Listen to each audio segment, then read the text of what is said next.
Hello मेरे प्यारे दोस्तों, आप सभी का उदय अकेडमी के यूट्यूब चैनल पर स्वागत है। उम्मीद है कि आप लोग स्वस्थ और मस्त होंगे। हमारा वीडियो आप लोगों को काफ़ी दिनों से नहीं मिल पा रहा था, लेकिन हम आप लोगों के लिए टेस्ट सीरीज लेकर उपस्थित हैं।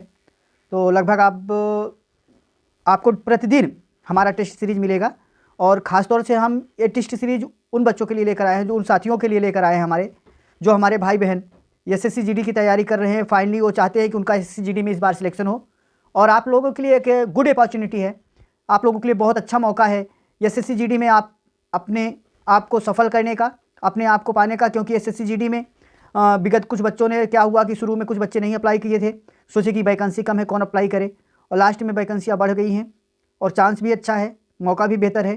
तो चलिए आप लोग हमारे साथ जुट जाइए।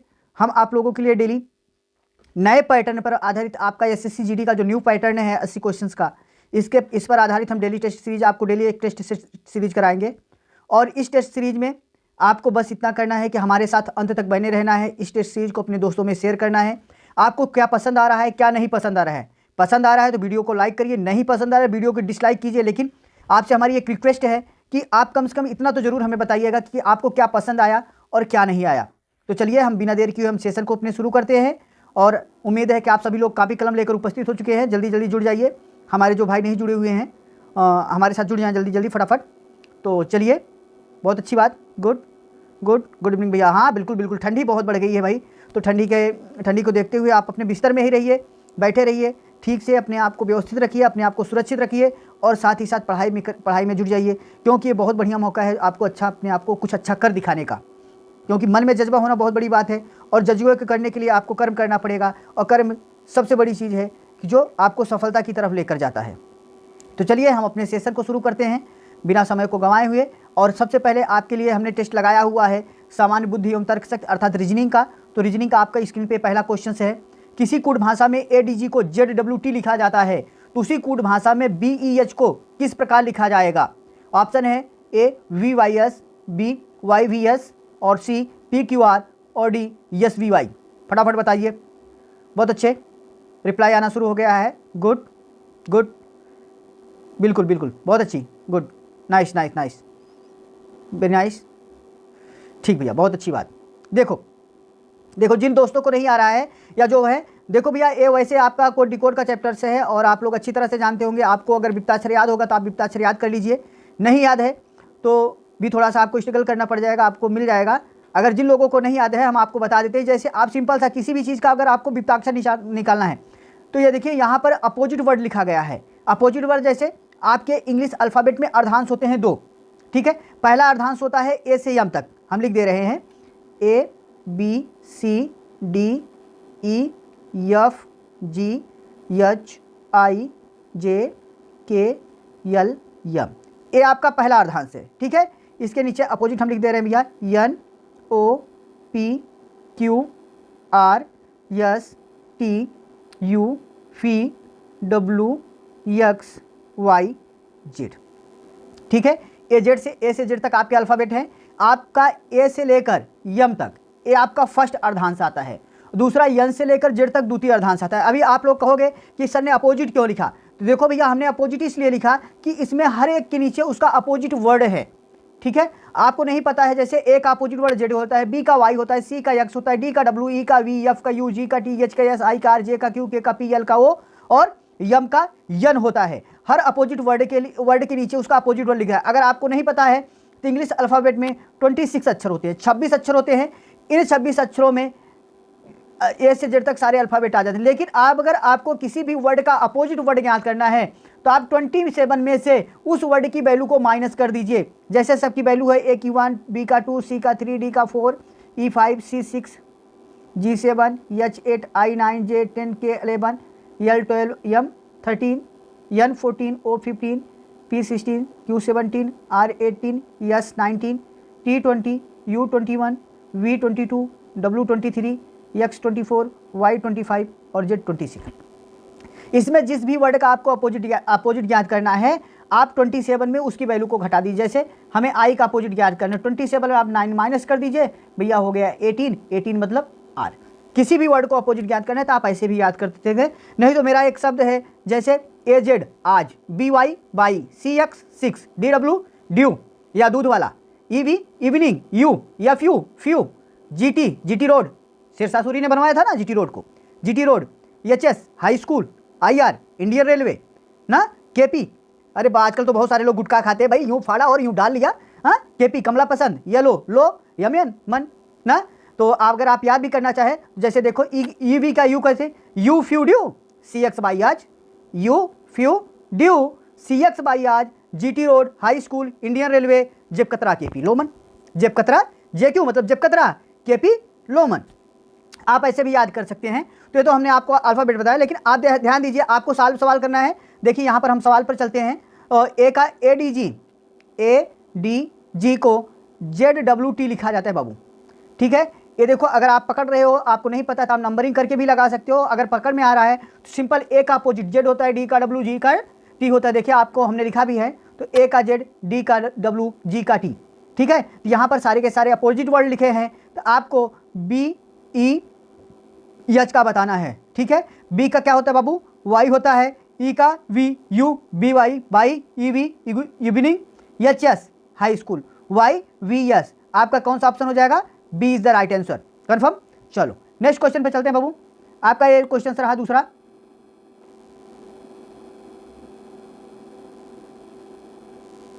देखिए इसमें दिया हुआ है, नीचे दिए गए आरेख में 4 आकृतियां ए बी सी डी संयोजन दर्शाया गया है। आकृति ए ग्रीन टी पीने वाले लोगों को संख्या को निरूपित करता है, आकृति बी कैपुचिनो पीने वाले लोगों की संख्या को निरूपित करता है, आकृति सी दूध की चाय पीने वाली के लोगों की संख्या को निरूपित करता है, ठीक है, और आकृति डी लैटे पीने वालों की संख्या को निरूपित करता है, ठीक है। तो इसमें आपको पूछा है कितने लोग लैटे या कैपुचिनो पीते हैं परंतु दूध की चाय नहीं पीते, कितने लोग लैटे या कैपुचिनो पीते हैं परंतु दूध की चाय नहीं पीते, जल्दी जल्दी बताएं आप लोग। गुड, बहुत अच्छे, बिल्कुल बिल्कुल उत्तर आना शुरू हो गया, बहुत अच्छे, वेरी गुड वेरी गुड, जी भैया बिल्कुल बिल्कुल बहुत अच्छे। देखिए ध्यान दीजिए, कितने लोग लैटे और कैपुचिनो पीते हैं परंतु दूध की चाय नहीं पीते, ठीक है। दूध की चाय कौन दर्शा रहा है, ए सी जो है आपको दूध की चाय को दर्शा रहा है, ठीक है। सी आपका क्या दर्शा रहा है भैया, दूध की चाय को दर्शा रहा है सी, ठीक, सी आपकी दूध की चाय हो गई। बी आखिर जो है कैपुचिनो को दर्शा रहा है, कैपुचिनो को दर्शा रहा है, ठीक, बी आकृति आपकी कैपुचिनो को दर्शा रहा है। आपकी ए आकृति क्या है, ग्रीन टी है, ग्रीन टी दर्शा रहा है ए आकृति, ठीक, और आपकी आकृति डी किसको दर्शा रही भैया, लैटे पीने वालों को, ये क्या है, लैटे पीने वालों को दर्शा रही है, ठीक। अभी आपसे पूछा है कि कितने लोग लैटे और कैपुचिनो पीते हैं परंतु दूध की चाय नहीं पीते, किसको पी रहे हैं, इस कैपुचिनो अर्थात बी को पी रहे हैं और डी को पी रहे हैं, लेकिन दूध की चाय को नहीं पी रहे हैं। तो देखो भैया कैपुचिनो कितने पी रहे हैं, जोड़ लो, 5 ए वाले, ठीक, उसके बाद 3 ए वाले, क्योंकि ये देखो कैपुचिनो पी रहे हैं, लैटे पी रहे हैं लेकिन दूध में नहीं है, तो 3 ए वाले भी आपको मिल गए, प्लस 2 जो है ग्रीन टी, कैपुचिनो और लैटो तीनों पीते हैं, ठीक है, 2 ए मिल गए। उसके बाद देखो 7 जो है कैपुचिनो और लैटे पीते हैं लेकिन दूध नहीं पीते, तो 7 ए भी हो गए, ठीक है। उसके बाद अभी और भी देखो क्या है, ये देखो 6 बचा हुआ है, क्योंकि ये दूध के बाहर है ना, इसके बाहर ही देखना है आपको, दूध के बाहर ही देखना है, तो 6 आपके ए भी मिल गए। तो भैया कुल कितने लोग हो गए, जोड़ लीजिए, 5 3 8 2 10 7 17, 17 6 23, 23 लोग आपके ऐसे हैं जो लैटे और कैपुचिनो, लैटे या कैपुचिनो पीते हैं परंतु दूध की चाय नहीं पीते। तो आपका D is the right answer, confirm, confirm हुआ है, बहुत अच्छे, गुड। नेक्स्ट क्वेश्चन बाबू, नेक्स्ट क्वेश्चन आपका है, उस विकल्प को चुनें जो तीसरी संख्या से उसी प्रकार संबंधित है जिस प्रकार दूसरी संख्या पहली संख्या से संबंधित है। उस संख्या को चुनें जो तीसरी संख्या से उसी प्रकार संबंधित जिस प्रकार दूसरी संख्या पहली संख्या से संबंधित है, ठीक है। 555 अनुपात 125 अनुपात 777 अनुपात क्वेश्चन मार्क, बहुत अच्छे, गुड। हाँ भैया उत्तर आना शुरू हो गया है, नाइस नाइस, फटाफट बताइए, बहुत अच्छे, वेल डन। चलो ठीक है, देखते हैं हम। देखो भैया 125 है, देखो मल्टीप्लाई करो, 5 25 पंचे 125, कुछ नहीं किया, तीनों का मल्टीप्लाई कर दिया, तो आप भी 7 का मल्टीप्लाई कर दोगे, 7 7 49, 49 सत्ते 343, A is the right answer. Okay, देखो 5 गुणे 5 गुणे 5 पंचम 25 पंचे 125, तो आप भी 7 गुणे 7 गुणे 7 7 49 सत्ते 343, B is the right answer. Any doubt? कोई डाउट नहीं? चलो नेक्स्ट क्वेश्चन चलते हैं। बहुत अच्छे, देखो यदि दर्पण को दी गई आकृति के दाईं ओर रखा जाए तो आकृति का दर्पण निम्न में से सही प्रतिबिंब चयनित कीजिए। देखो भैया, आपको एक दर्पण आकृति दी गई है, इसका प्रतिबिंब बताना है, प्रतिबिंब बताना है, फटाफट बताइए। बहुत अच्छे, वेल डन, गुड, उत्तर आना शुरू हो गए भाई, बहुत अच्छे बहुत अच्छे बहुत अच्छे, बिल्कुल बिल्कुल भैया, D is the right answer, बिल्कुल D is the right answer. देखो भैया, इस आकृति का प्रतिबिंब, ठीक है, जब कभी भी आपको प्रतिबिंब बताया जाए, ठीक है, तो अक्सर क्या है, इस तरह से आप इसको प्रतिबिंब के रूप में रख लेंगे, क्योंकि देखिए इसकी डाउन प्रतिबिंब कोई नहीं है, क्योंकि अगर जल प्रतिबिंब होता तो नीचे जाता, लेकिन ये मिरर प्रतिबिंब है, ठीक है, तो इस तरह से आप राइट साइड कर लेंगे, और जब जो भी इस यहाँ पर पहले यहाँ पर बाद में होगी वो दूसरे सेक्शन में पहले होगी, ठीक है, आपका प्रतिबिंब ये बन जाएगा, ये देखो इस तरह से आपका ये बन जाएगा।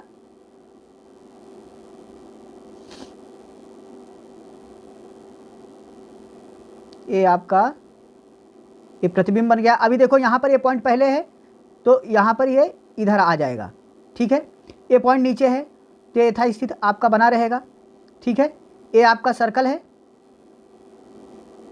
ये आपका सर्कल रहेगा, ठीक, बस ये इधर है तो ये आपका इधर हो जाएगा, बस बन गया। तो इसके अनुसार आपका D is the right answer, confirm.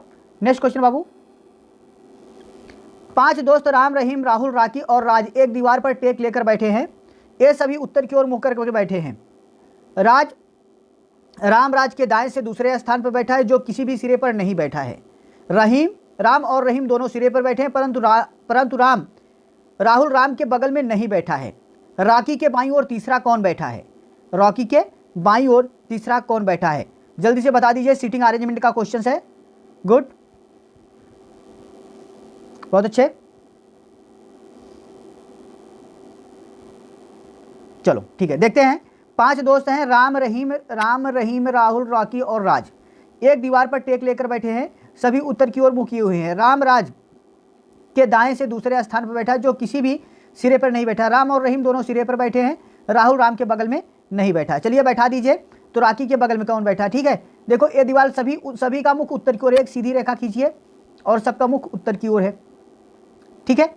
Ram राज के दाएं दूसरे स्थान पर बैठा है, राम राज के दाहिने दूसरे स्थान बैठा है, ये राज बैठ गया, और जब इसका मुख इधर का है तो दाहिना कौन सा हो गया? इधर हो गया। राम राज के दाहिने दूसरे स्थान पर बैठा है, कौन बैठा है यहाँ पर दूसरे स्थान पे? राम बैठा है, ठीक है। राम राज के दाहिने दूसरे स्थान पर जो किसी भी सिरे पर नहीं है, मतलब कौन? राज जो है किसी सिरे पर नहीं है। राम और रहीम दोनों सिरों पर बैठे हैं, राम भी सिरे पर बैठा है और इधर रहीम भी सिरे पर बैठा है, क्योंकि राम इधर किनारे हो गए थे, इधर किनारे हो गया। कुल कितने लोग हैं? 5, ठीक है। आगे कह रहा है राहुल राम के बगल नहीं बैठा है, राहुल जो है यहाँ राम के बगल नहीं बैठा है, तो राहुल कहाँ बैठा भैया? राहुल रहीम के बगल बैठा है। जब राहुल रहीम के बगल बैठा है तो राम के बगल कौन बैठा? रॉकी। बस सभी लोग बैठ गए। बोला क्या है? राकी के बाईं और तीसरे स्थान पर कौन बैठा है? तो भैया राकी का बायां इधर है और तीसरा कौन है? 1 2 3 कौन बैठा है? रहीम। B is the right answer, confirm.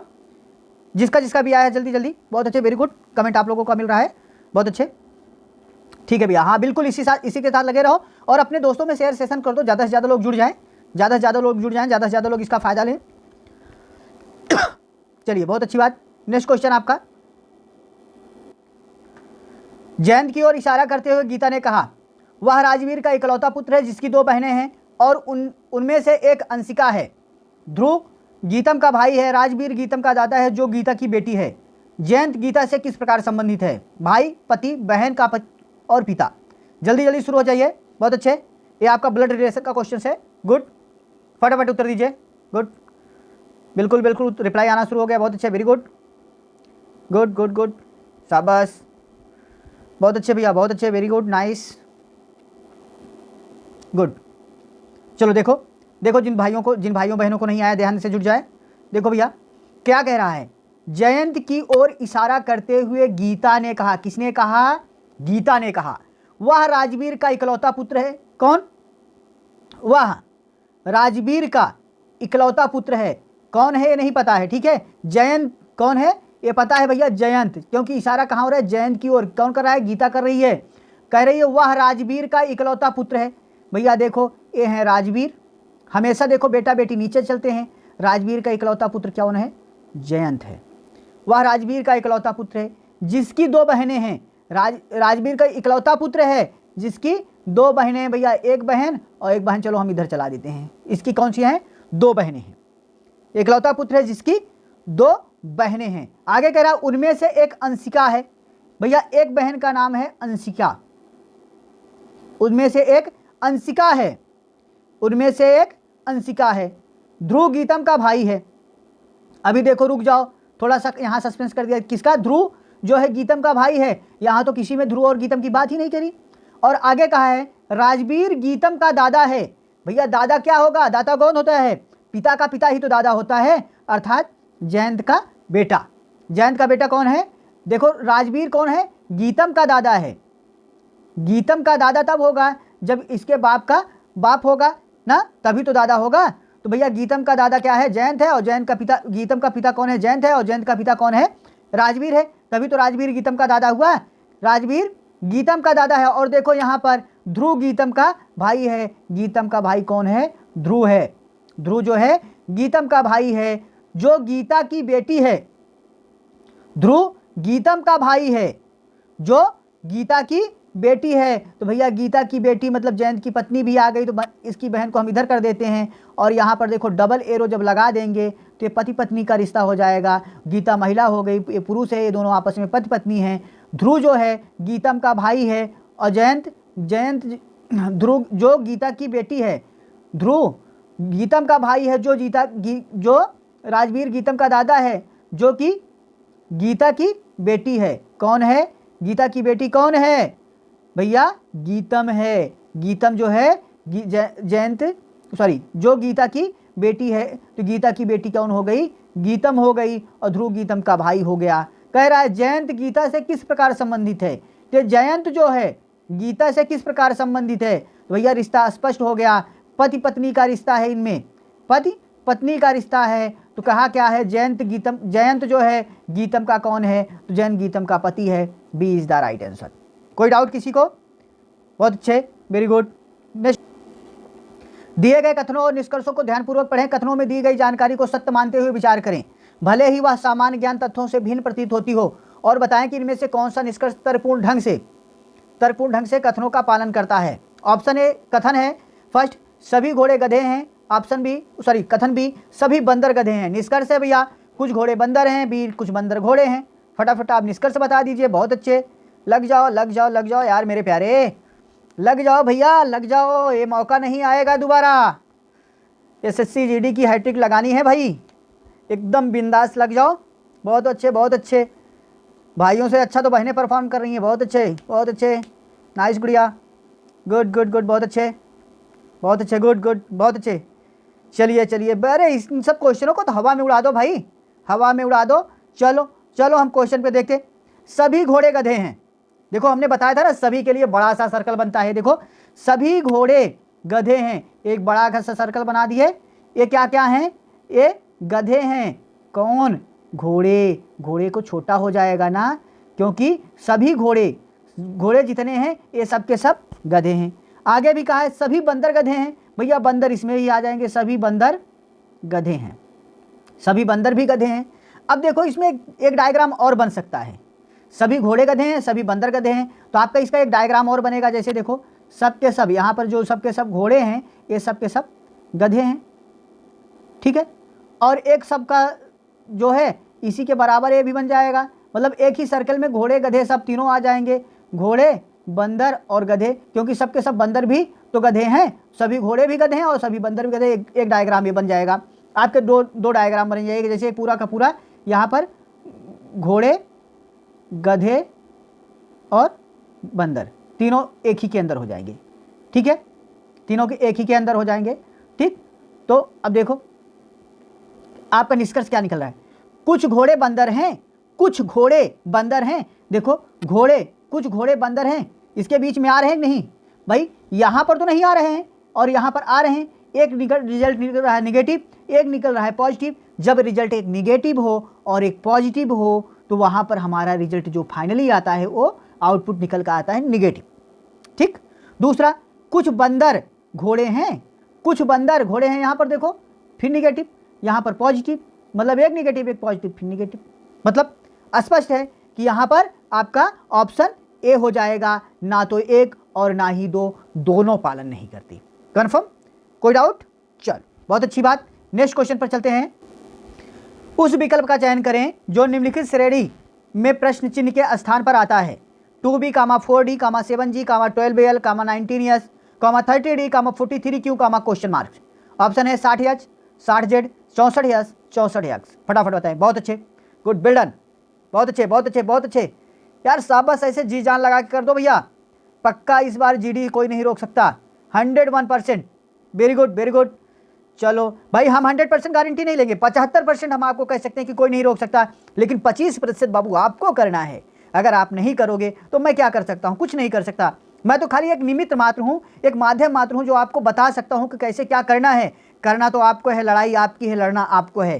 ठीक है, चलो बहुत अच्छे, गुड। चलो हम बताते हैं आपको। देखो क्वेश्चंस, देखो एकदम बहुत सिंपल सा है, बहुत सिंपल सा है बाबू, बहुत सिंपल सा है। अगर आप ध्यान दीजिए, अल्फ़ाबेट और न्यूमेरिक दोनों अलग अलग कर लो। जैसे देखो 2 2 4, 4 3 7, यहाँ देखो 2 प्लस यहाँ 3, 7 5 12, 12 7 19। देखो जुड़ता चला जा रहा है, 2 3 5 3 5 7। ठीक है, 12 7 19 और 19 कितना 30, 19 11 30। देखो सभी, ठीक है, सभी क्या जुड़ रही हैं? अभाज्य संख्याएं जुड़ रही हैं। याद रखो, अभाज्य संख्या जुड़ रही हैं। और 30 और 17 43, 30 17 43। तो यहाँ पर आगे क्या जुड़ेगा बाबू? देखो 2 जुड़ा, 3 जुड़ा, 5 जुड़ा, 7 जुड़ा, 11 जुड़ा, 17 जुड़ा। तो 17 के बाद अगली अभाज्य संख्या है क्या हो, सॉरी 13 जुड़ा, 13 जुड़ा, सॉरी 13 जुड़ा भाई। 30 10 40 3 43, 13 जुड़ा। तो 13 के बाद अगली अभाज्य संख्या क्या हो जाएगी बाबू? आपकी 17 हो जाएगी। और 43 17 क्या हो जाएगा आपका? 60 हो गया। अब देखो 60 तो आपके दो ऑप्शन है, ये 64 वाला बाहर, 63 वाला बाहर, 60 आपके दो ऑप्शन है। अब अगला अल्फ़ाबेट पकड़ो। B2 पे होता है 2 2 4, देखो D4 पे है, फिर 2 यहाँ प्लस, फिर 4 3 7, 3 यहाँ प्लस, 7 5 12, 5 यहाँ प्लस, 12 7 19, 7 यहाँ प्लस, 19 और 11, सॉरी 19 11 19 11, जल्दी जल्दी बताओ, 40। ठीक है, और 40 पे तो अब आएगा क्या भैया? 27, सॉरी 19 11 30 होता है, सॉरी 19 11 30 होता है। और 30 आपका आता क्या है भाई? 26Z हो गया, 26 4 30, फिर 4 आ गया, फिर 4 और 13, 13 4 17, यहाँ पर 13 जुड़ गया, फिर 17, फिर 17 में फिर 17 जुड़ जाएगा, 17 17 34 ना, 17 17 34 भाई। 27 से तो होता है, तो 27 कितना 34, 27 7 34, 27 7 34, और 26 पे आपका जेड हो गया, और 27 26 8 34, 8 का मतलब यच हो गया आपका, 60 यच आपका विकल्प बन गया। ठीक है, कंफर्म। चलो नेक्स्ट क्वेश्चन पे चलते हैं। इनमें से कौन सा विकल्प संख्याओं में दिए गए संयोजन के समान नहीं है? ठीक है, 8 15 23 120। ऑप्शन है ए 11 12 23 132, बी 7 14 98 21, सी 12 5 17 60, डी 9 18 27 162। फटाफट बताएं। बहुत अच्छे, गुड, वेरी नाइस।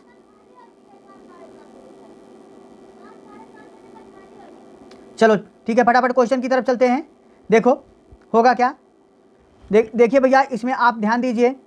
ठीक है, तो आपको इसी में देखो 15 सॉरी 8 है। ठीक है, 8 7, 8 में 7 जोड़ दिया 15। ठीक है, फिर 15 में 8 जोड़ दिया। ठीक है, 15 8 23। ठीक, 15 8 23 हो गया। और देखो 15 8 120। यहाँ देखो 15 8, 15 और 8 को जोड़ा 23 आया, और 15 8 का गुणा 15 8 120। तो आपको वैसे कर लेना है। देखो ठीक है, 11 12 करोगे आपका 23 आएगा, 11 12 23 आएगा, लेकिन 12 13 में 132। ठीक है, और इसमें क्या है, संयोजन के समान नहीं है भाई। ये तो मिल गया इसके समान, चलो ये सही है। फिर 14×7 भाई देखो 14×7 21 और यहाँ पर क्या दिया है 98, तो ये तो ऑलरेडी बाहर हो गया। इसे देखो 12×5 17 और 12×5 60, ये भी मिल गया। 18×9 27 और 18×9 162, ये भी मिल गया। आपका कौन हुआ? B is the right answer. B ऐसा विकल्प है जो इसमें नहीं आएगा। ठीक है, नेक्स्ट क्वेश्चन पे चलते हैं। दिए गए विकल्पों में उस संख्या का चयन कीजिए जो निम्नलिखित श्रेणी में प्रश्न के स्थान पे आ सकती है। 5 18 39 68 105, फटाफट बताएं जल्दी जल्दी। गुड, बहुत अच्छे बहुत अच्छे बहुत अच्छे, आप लोगों को उत्तर आना शुरू हो गए। वेरी नाइस, जी जी जी बिल्कुल ठीक है। देखिए भैया, 5 है, 18 है, 39 है, 68 है और 105 है। ठीक है, अगली संख्या आपको बतानी है। ध्यान दीजिए, सबसे पहले आप क्या करिए, जब आपको कभी भी कोई भी संख्या में डाउट हो कि इसका अगला संख्या क्या आएगा, अगला क्या संख्या बनेगा, तो उसमें आप डिफरेंस ढूंढिए। डिफरेंस, अंतर क्या है। देखो यहाँ पर अंतर कितने का है बाबू? 13 का। 18 और 39 में अंतर कितने का है? 21 का। 39 और 68 में अंतर कितने का है? 29 का। और 68 और 105 में अंतर कितने का है? 37 का। ठीक है, तो भैया अगला अंतर कितने का होगा, वही पकड़ना है। अभी भी हमें कोई सीरीज नहीं पकड़ में आ रही, तो इसका अगला स्टेप देखो। 13 8 21, 21 8 29, 29 8 37 और 37 में क्या जुड़ेगा बाबू? सब में देखो इक्वल है तो 8 जुड़ जाएगा, तो 37 8 45। यहाँ 45 का डिफरेंस होगा, 45 105 में 45 जोड़ देंगे, आ जाएगा हमारा 150। C is the right answer. Any doubt? Any doubt भैया? बहुत अच्छे। हमेशा कभी भी इस तरह के क्वेश्चन कभी भी आए, सिर्फ आंख मूंद के डिफरेंस देखो। पहले डिफरेंस देखो, फर्स्ट स्टेप नहीं, सेकंड स्टेप नहीं, थर्ड स्टेप, लेकिन आएगा 100% आपका। ओके, नेक्स्ट क्वेश्चन चलते हैं। दी गई सीट को मोड़कर एक घन बनाया गया है। इस प्रकार घन में एक ए अक्षर वाली सतह के ठीक पीछे वाली सतह पर कौन सा अक्षर आएगा? ये आपका चित्र दिया गया है, इसके माध्यम से एक घन बनाया गया है। फटाफट बताएं कि ए का अपोजिट क्या आएगा। गुड, बहुत अच्छे। अरे पलक झपकते ही लगा दो बाबू, डाइस का क्वेश्चन है, डाइस का।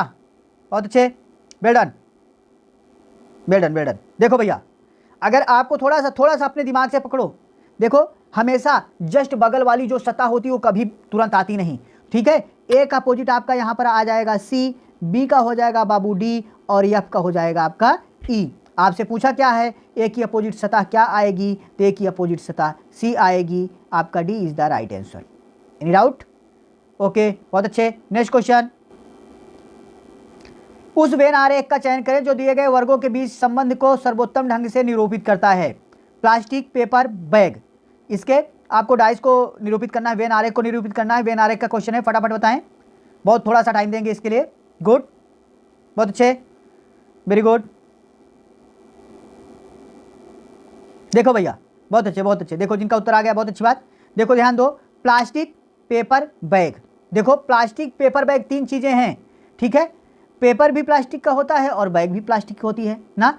तो आप सिंपल सा, आपके लिए कौन सा डायग्राम बनेगा? ए बन जाएगा भैया, ए बन जाएगा, क्योंकि कुछ प्लास्टिक आपके पेपर होते हैं, कुछ प्लास्टिक के पेपर होते हैं। ठीक है बाबू, प्लास्टिक के पेपर होते हैं। ठीक है, लेकिन बैग तो प्लास्टिक और पेपर दोनों का बनता है। ठीक है, तो यहाँ पर आपका पेपर, ये बीच वाला सेक्शन जो है, यहाँ पर एक सर्कल आ जाएगा, ये आपका डी बन जाएगा, राइट। ठीक है, क्योंकि ये तो नहीं जाएगा, क्योंकि ये नहीं जाएगा, पेपर और प्लास्टिक दोनों मिला के तो बनते नहीं। ठीक है, आपका कुछ बैग जो है वो आपके पेपर के भी होते हैं और कुछ बैग जो है वो प्लास्टिक के भी होते हैं। ठीक है, तो बैग दोनों में आ जाएगा। और ये तो आपका नहीं बनेगा, क्योंकि यहाँ पर कुछ बैग कुछ प्लास्टिक बैग पेपर के हैं, तो इससे तो कोई मतलब है नहीं। ये भी आपका बाहर हो गया। सभी यहाँ का सभी इस पे लागू है, ये भी बाहर हो गया। यहाँ सब अलग अलग हैं, ये भी बाहर हो गया। लेकिन ये चीज़ आपका आ गया, क्योंकि प्लास्टिक का आपका बैग भी हो जाएगा और पेपर भी हो जाएगा। तो बैग जो है वो प्लास्टिक का भी हो जाएगा और पेपर का भी हो जाएगा। ठीक है, तो आपका D is the right answer. Okay, next question. उस विकल्प का चयन करिए जिसका तीसरे शब्द के साथ वही संबंध है जो दूसरे का पहले के साथ है। स्कूल बैग, अनुपाते पुस्तकें, अनुपाते सूटकेस, अनुपाते क्वेश्चन मार्क। फटाफट बताएं। गुड भाई, जिस तरह से स्कूल बैग का संबंध पुस्तकों से है, उसी तरह सूटकेस का संबंध किससे हो जाएगा? जल्दी जल्दी बताइए। बहुत अच्छे, वेरी गुड, बिल्कुल भैया, बिल्कुल बिल्कुल, जिनका आ गया बहुत अच्छे। देखो भैया, स्कूल बैग में क्या रखा जाता है? पुस्तकें रखी जाती हैं। तो सूटकेस में आपका क्या रखा जाएगा भैया? हॉलीडे तो रखा नहीं जाएगा, होटल भी नहीं रखा जाएगा, जर्नी भी नहीं रखी जाएगी, लेकिन सूटकेस में आपके कपड़े रखे जाएंगे। D is the right answer. Okay, next question. दिए गए 4 वर्षों में से 3 किसी दृष्टि से एक समान है और एक असंगत है, उसका चयन कीजिए जो बाकी सभी से असंगत है। भैया देखो, 4 में से 3 समान है, एक असंगत है और उसका चयन करना है जो सभी से असंगत है। फटाफट, कैलेंडर का क्वेश्चन है यार, आंख मूंद के बताओ, बिंदास। बहुत अच्छे, good good good good good, बहुत अच्छे, गुड, अच्छे बच्चे, बहुत अच्छा आंसर दे रहे हैं भाइयों। आप लोगों से ज़्यादा बहनों का रिप्लाई आ रहा है भाई, लड़कियां बहुत ज़्यादा आगे हैं। बहुत अच्छे, गुड। देखो भैया, अगर आपने कैलेंडर में अच्छी ध्यान दिया हो, लीप वर्ष और सामान्य वर्ष, अगर आपको रिमेंबर हो लीप वर्ष और सामान्य वर्ष, बहुत आसानी से पकड़ लेंगे। क्योंकि देखो, लीप वर्ष वो होता है ऐसा वर्ष जिसके अंतिम 2 अंक 4 से कट जाते हो ना, तो लीप वर्ष है। और अंतिम 2 अंक 4 से नहीं कटते तो सामान्य वर्ष है। 2001 देखो, यह आपका सामान्य है। 2003 देखो सामान्य है। 2002 देखो सामान्य है। लेकिन 2004 क्या है? ये लीप वर्ष है। लीप वर्ष में फरवरी 29 दिनों की होती है और वर्ष में 300 कितने दिन होते हैं? 366 दिन होते हैं। असामान्य वर्ष में फरवरी 28 की होती है और पूरे वर्ष में 365 दिन होते हैं। कंफर्म? चलो नेक्स्ट क्वेश्चन पे चलते हैं। कागज के किसी टुकड़े को मोड़कर इस मोड़ने का क्रम और मुड़े हुए कागज को काटने का तरीका नीचे 3 आकृतियों में दर्शाया गया है। खोलने पर यह कागज कैसे दिखेगा? आकृति आपको दी गई है, फटाफट बताइए खोलने पर कैसे दिखेगा। हमने आपको बताया, बहुत अच्छे, good good good, very good, बहुत अच्छे, नाइस नाइस नाइस नाइस। चलो ठीक है, देखो भैया, ये फर्स्ट स्टेप ऊपर से नीचे की तरफ मोड़ा गया है, तो फिर जब नीचे की मोड़ गया तो इधर से इधर को मोड़ा गया है। देखो जिस तरह से मोड़ा गया है, सिर्फ आपको कहीं नहीं अलग से, उसके डायग्राम में ही ओपन कर लीजिए। जैसे हम इसको अगर इधर से इधर की ऊपर मोड़ा गया तो इधर को खोलेंगे, भाई इधर को खोलेंगे तो देखो हम इधर को ओपन कर देते हैं। ये इधर खोले, यहाँ कट है तो भैया ये सीधा सीधा यहाँ पर कट आ जाएगा। यहाँ ट्रेंगल है तो ये भी खुलेगा तो यहाँ पर भी ट्रेंगल हो जाएगा। यहाँ पर कट का निशान है बाबू, तो ये कट का निशान यहाँ पर आ जाएगा। अब देखो, अब दूसरा स्टेप क्या है? हमें ऊपर की ओर खोलना है, इसको हम ऊपर की ओर खोलेंगे। तो जब ऊपर की ओर खोलेंगे तो कट का निशान वहाँ है तो यहाँ पर भी हो जाएगा, ये दोनों हो जाएगा। ये सर्कल यहाँ है तो पूरा सर्कल हो जाएगा। ये 2 ट्रेंगल इधर ऊपर के हैं, जब ऊपर जाएगा तो ये ट्रेंगल जो है पलट कर नीचे की ओर हो जाएंगे। ठीक है, नीचे की ओर हो जाएंगे। तो भैया बताओ इसमें से कौन सा है चारों में से? बहुत अच्छे, बहुत अच्छे, बिल्कुल बिल्कुल, B is the right answer बाबू, आपका आंसर बी हो जाएगा। नेक्स्ट क्वेश्चन आपका, अक्षरों में उस संयोजन का चयन कीजिए जो रिक्त स्थान को यथाक्रम भरने पर पुनरावृत्त पैटर्न निर्मित करते हैं। फटाफट भरिए, C dash B, C A dash, C dash B, C dash B, फटाफट भरें। बहुत अच्छे बहुत अच्छे बहुत अच्छे, कभी भी इस सवालों को फटाफट करिए, बहुत अच्छे, बहुत आसान है, गुड, वेरी गुड।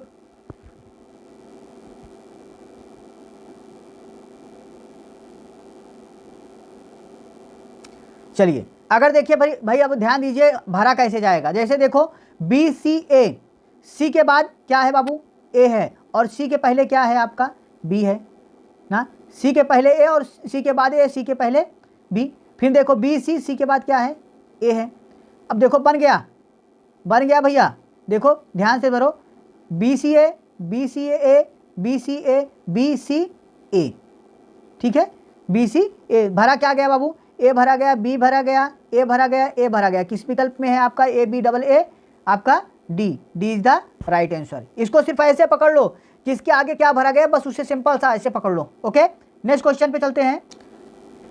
यदि charger equal to 60, charger equal to 60 है तो टॉपर इक्वल टू क्या होगा? फटाफट बताएं, बहुत मिनटों का काम, पलक झपकती। बहुत अच्छे, गुड, आंसर आना शुरू हो गए, बहुत अच्छे बहुत अच्छे बहुत अच्छे, वेरी नाइस, बिल्कुल भैया, बिल्कुल बिल्कुल बिल्कुल। देखो CHARGER इक्वल टू क्या है? 60।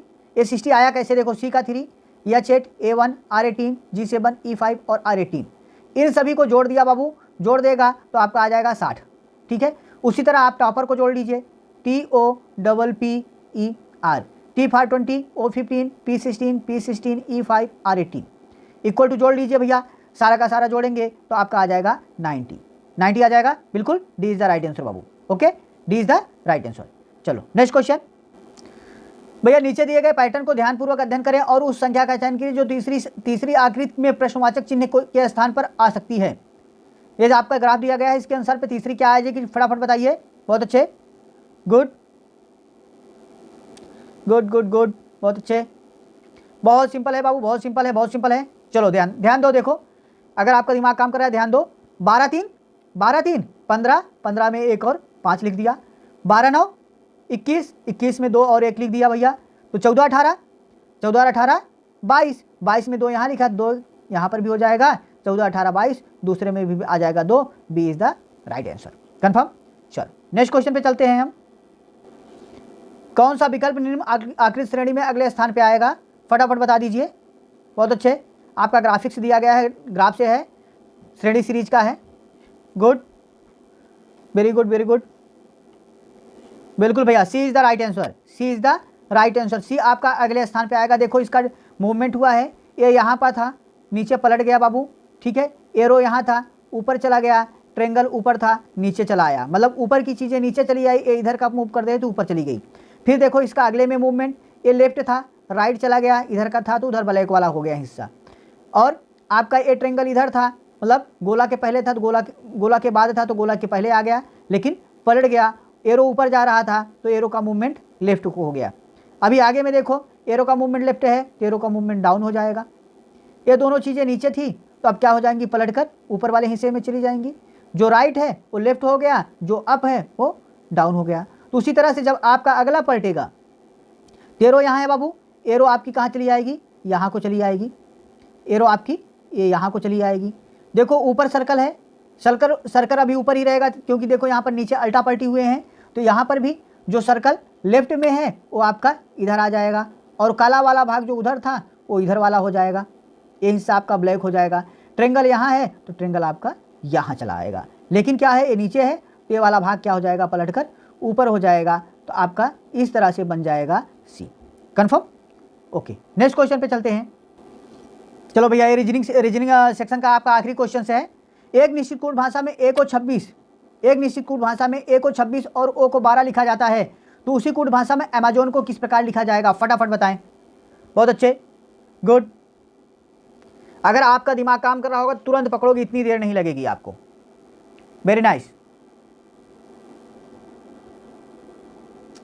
जी भैया, बिल्कुल बिल्कुल, बहुत सही बहुत सही। देखो यहाँ पर सारे के सारे वर्डों का अपोजिट वैल्यू लिखा गया है। जैसे ए का अपोजिट जेड होता है, जेड की वैल्यू क्या होती है 26, तो 26 लिखा गया। ओ का यल होता है, ओ का 15 होता है, लेकिन इसका अपोजिट यल होता है, यल की वैल्यू 12 होती है, वो लिखा गया। तो आपको ठीक अपोजिट लिखना है। ए का अपोजिट क्या होता है, जेड, मतलब 26। यम का यन 13, यम 13 है तो यन कितना है 14। ए का जेड 26, जेड का ए 1, जेड का ए 1। ओ का 15 होता है तो इसका अपोजिट यल 12, यन का 14 है, अपोजिट 13। भैया 26 14 26 112 13 किस में है आपका C, C is the right answer. देखो 26 13 26 1 12 13, okay, C is the right answer. चलो नेक्स्ट सेशन में चलते हैं। अगला अब हम आपको लोगों का जीके जीएस का सेशन लेकर चलते हैं। फटाफट आप उत्तर दीजिएगा, इसको बहुत तेजी से चलेंगे क्योंकि अगला चैप्टर मैथ का सेशन भी अभी बाकी है। गुड भैया, ये आपका सेकंड पार्ट है सामान्य जानकारी से जुड़ा हुआ। तो चलिए बिना देर किए हम इस पर बात करते हैं। आपका पहला क्वेश्चन है, नालंदा विश्वविद्यालय को विश्व के महान प्राचीन विश्वविद्यालयों में एक तथा महत्वपूर्ण बौद्ध शैक्षणिक उत्कृष्ट केंद्र माना जाता है। इसकी स्थापना किस भारतीय शासक ने की थी? ऑप्शन है ए कुमारगुप्त प्रथम, बी हर्षवर्धन, सी अशोक डी मौर्य, चंद्रगुप्त मौर्य। फटाफट बताएं। बिल्कुल बिल्कुल, बहुत अच्छे, बिल्कुल बहुत अच्छे, बिल्कुल भैया, कुमारगुप्त, कुमारगुप्त।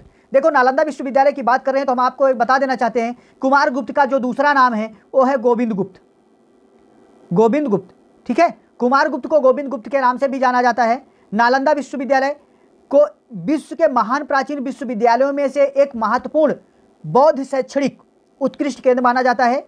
इसकी स्थापना भारतीय शासक कुमारगुप्त के द्वारा की गई, जिन्हें कुमारगुप्त प्रथम कहा गया। इनका दूसरा नाम गोविंद गुप्त था। ह्वेनसांग के अनुसार, ह्वेनसांग जो है हर्षवर्धन के शासनकाल में भारत आया था। ह्वेनसांग के अनुसार कुमारगुप्त प्रथम ने 5वीं शताब्दी ईसा पूर्व में नालंदा विश्वविद्यालय की स्थापना की थी। किसमें?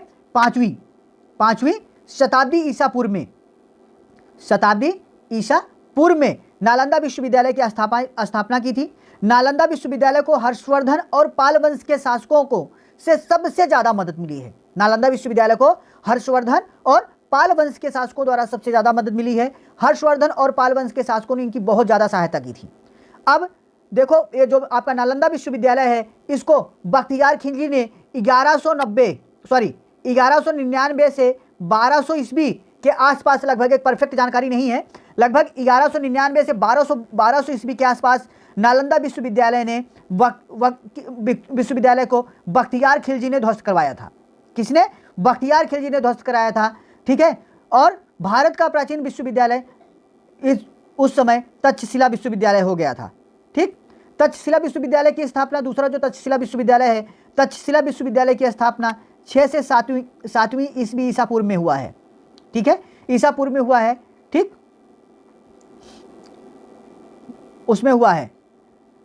ठीक है। और भारत में जो है आपका वल्लभी, कांचीपुरम, विक्रमशिला विश्वविद्यालय जो है ये महत्वपूर्ण शिक्षा के केंद्र थे। जो शिक्षा का सबसे महत्वपूर्ण केंद्र था वो था वल्लभी, कांचीपुरम, विक्रमशिला। ठीक है। विक्रमशिला ये जो विश्वविद्यालय है सबसे ज़्यादा महत्वपूर्ण केंद्र थे। विक्रमशिला विश्वविद्यालय की हम बात करते हैं तो विक्रमशिला विश्वविद्यालय की स्थापना जो है धर्मपाल ने की थी। धर्मपाल ने किसकी की थी? विक्रमशिला विश्वविद्यालय की स्थापना।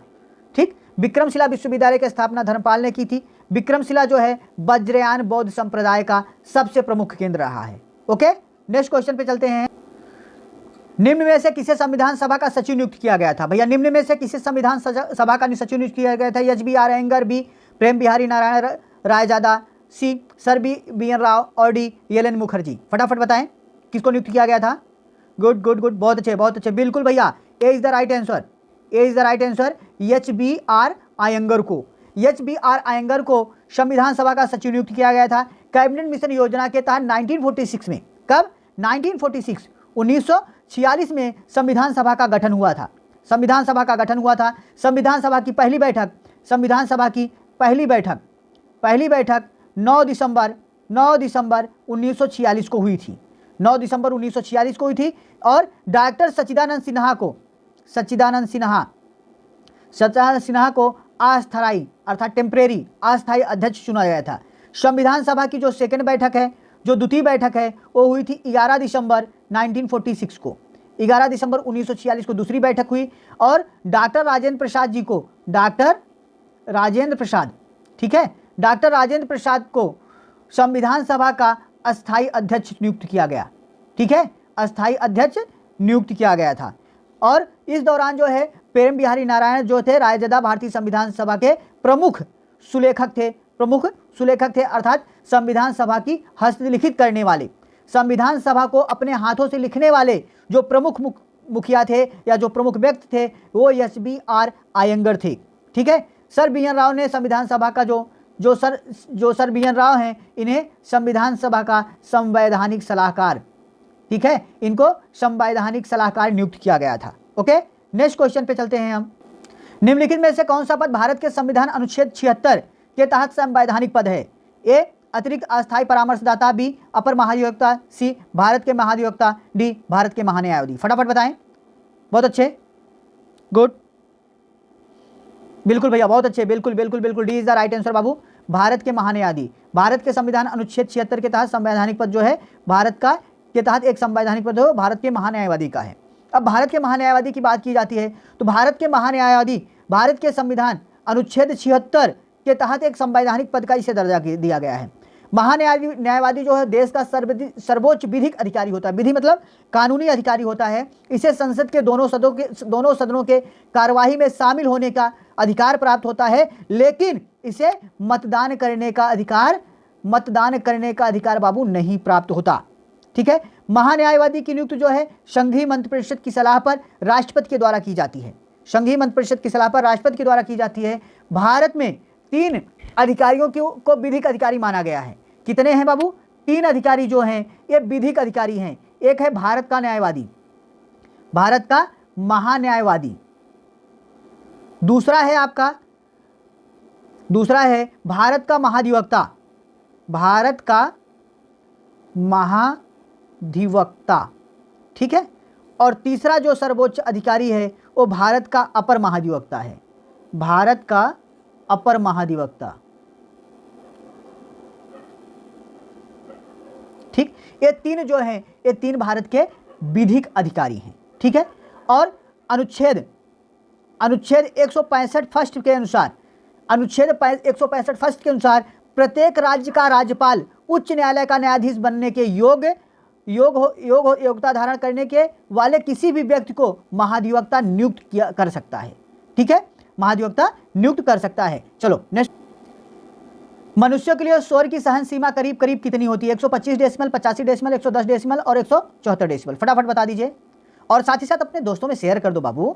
देखो, जब तक आप लोग हमारा मनोबल थोड़ा सा बढ़ाएंगे ना, तभी तो हम आप लोगों के लिए और अच्छा से अच्छा लाने का प्रयास करेंगे। और आप लोग शेयर करोगे तो मुझे भी थोड़ा सा लगेगा, अंदर से एक फीलिंग आएगी, एक बड़ी वाली फीलिंग आएगी ना कि आप लोग हमें लाइक कर रहे हो, हमें सपोर्ट कर रहे हो। आप लोग सपोर्ट करोगे तो हम आप लोगों के लिए और भी कुछ करने के लिए अपना जज्बा रखेंगे, हम आप लोगों के लिए कुछ और बेहतर लाएंगे और हमें भी थोड़ा सा उत्साहवर्धन मिलेगा। थोड़ा सा उत्साहवर्धन हमें भी कर दिया करिए भाई, ताली बजाने के लिए नहीं कह रहे, लेकिन थोड़ा सा लाइक, कम से कम लाइक तो कर ही सकते हो मेरे भाई। बहुत अच्छे, गुड। चलो देखो, मनुष्य के लिए शोर की सहन सीमा करीब कितनी होती है? बहुत अच्छे, बहुत अच्छे, बहुत अच्छे, वेरी गुड भैया। तो इसके अनुसार देखो 125 डेसिबल दिया गया है। ठीक है, 125 डेसिबल है, 85 डेसिबल, 110 डेसिबल और 74 डेसिबल। तो देखो बेसिकली अगर विकल्प के अनुसार हम देखते हैं तो आपका 85 डेसिबल तक जो है मनुष्य के लिए शोर सहन की सीमा करीब करीब 85 डेसिबल के आसपास होती है। लेकिन ठीक है, साधारण व्यक्ति की जो बातचीत का जो स्तर होता है वो 30 डेसिबल होता है बाबू। ठीक है, सोते हुए व्यक्ति को जगाने के लिए लगभग, जो व्यक्ति सो रहा है, नींद में है, आंख लगी हुई है, उसको जगाने के लिए लगभग आपको 50 डेसिबल की आवश्यकता होती है। ठीक है, ध्वनि की जो तीव्रता होती है, ध्वनि की तीव्रता का जो एसआई मात्रक है, एसआई मात्रक जो है माइक्रोवाट प्रति वर्ग मीटर होता है। ठीक है, ध्वनि की तीव्रता का जो मात्रक होता है वो बेल या डेसिबल होता है, बेल एवं डेसिबल होता है भैया। ठीक है, और एक बेल बराबर होता है 10 डेसिबल। ओके, एक बेल बराबर 10 डेसिबल होता है। और 95 डेसिबल से अधिक ध्वनि में लगातार रहने पर व्यक्ति बहरा हो सकता है, उसका कान खराब हो सकता है। ठीक है, चलो नेक्स्ट क्वेश्चन पे चलिए, क्वेश्चन पे देखते हैं। यदि लोकसभा के अध्यक्ष अपने कार्यकाल को समाप्त होने के पहले अपना त्याग करना चाहें तो अपना त्यागपत्र किसे देंगे? ए राज्यसभा के अध्यक्ष को, बी सदन लोकसभा के नेता को, सी लोकसभा के अध्यक्ष को, डी भारत के राष्ट्रपति को। फटाफट बताइए, लोकसभा के अध्यक्ष अपना कार्यकाल समाप्त होने के पहले ही अगर त्यागपत्र देना चाहे, पहले ही इस्तीफा दे दे भाई, डर गया भाई, किसी कोई काम हो गया उसको छोड़ देना चाहता है, तो किसको पद देगा? अरे बताओ यार, फटाफट बताओ, जल्दी जल्दी। गुड, बहुत अच्छे।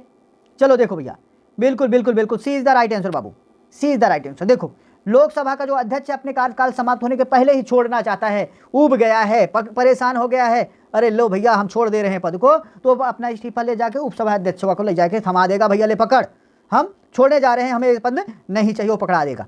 अब देखो क्यों, यदि लोकसभा अध्यक्ष अपना कार्यकाल समाप्त होने के पूर्व त्यागपत्र देना चाहता है तो अपना त्यागपत्र सिर्फ किसको देगा? लोकसभा अध्यक्ष को देगा। लोकसभा का जो स्पीकर हो, लोकसभा का स्पीकर लोकसभा के सदस्यों के बहुमत के द्वारा चुना जाता है। मतलब लोकसभा अध्यक्ष जो है लोकसभा के सदस्यों के बहुमत द्वारा चुना जाता है और वह अपना त्यागपत्र उपाध्यक्ष को देता है। ठीक है, लोकसभा का उपाध्यक्ष का चुनाव लोकसभा के सदन में सदस्य अपने से एक को चुन लेते हैं। जो लोकसभा के सदस्य होते हैं वे अपने में से एक को उपाध्यक्ष चुन लेते हैं, और यदि उपाध्यक्ष अपना त्यागपत्र देना चाहता है, उपाध्यक्ष अपने पद से परेशान हो गया, त्यागपत्र देना चाहता है, तो वह स्पीकर को अर्थात लोकसभा अध्यक्ष को देता है। केंद्रीय विधायक मंडल में प्रथम भारतीय स्पीकर जो थे, केंद्रीय विधायक मंडल जो है, विधानसभा मंडल जो है, पहले जो स्पीकर थे 1925 ईस्वी में विट्ठल भाई पटेल थे। कब? 1925 ईस्वी में विट्ठल भाई पटेल थे। ठीक है, विट्ठल भाई पटेल थे और वे स्वराज पार्टी के द्वारा, ठीक है, स्वराज पार्टी के द्वारा टिकट पर चुने गए थे। ठीक, आपके स्वतंत्र भारत की बात करें, स्वतंत्र भारत के प्रथम स्पीकर, फर्स्ट स्पीकर कौन थे बाबू? तो भैया स्वतंत्र भारत के प्रथम जीबी मौलांकर थे, जीबी मौलांकर थे भैया, अर्थात गणेश वासुदेव मौलांकर थे। और दूसरे लोकसभा स्पीकर जो थे एम.ए. अयंगर थे, एम.ए. अयंगर। ठीक है, एम.ए. अयंगर थे। एम.ए. अयंगर मतलब एम अनंत सैनम अयंगर इनका पूरा नाम था, एम.ए. अयंगर थे। अनुच्छेद 93 के अनुच्छेद 93 के अधीन लोकसभा अपने सदस्यों में से एक अध्यक्ष और एक उपाध्यक्ष चुन सकते थे। लोकसभा स्पीकर अर्थात लोकसभा अध्यक्ष के रूप में शपथ नहीं लेकर सामान्य संसद सतह की शपथ लेते हैं। ठीक है, लोकसभा अनुच्छेद 93 के अधीन लोकसभा अपने सदस्यों में से एक अध्यक्ष को और एक उपाध्यक्ष चुन सकता है। लोकसभा स्पीकर अध्यक्ष के रूप में शपथ नहीं लेकर सामान्य सदस्य की तरह वो शपथ लेते हैं। ठीक है, नेक्स्ट क्वेश्चन। अक्षांश का 1 डिग्री लगभग कितने डॉट डॉट डॉट किलोमीटर के बराबर होगा? 121, 111, 221 और 231। फटाफट बताएं, बहुत अच्छे।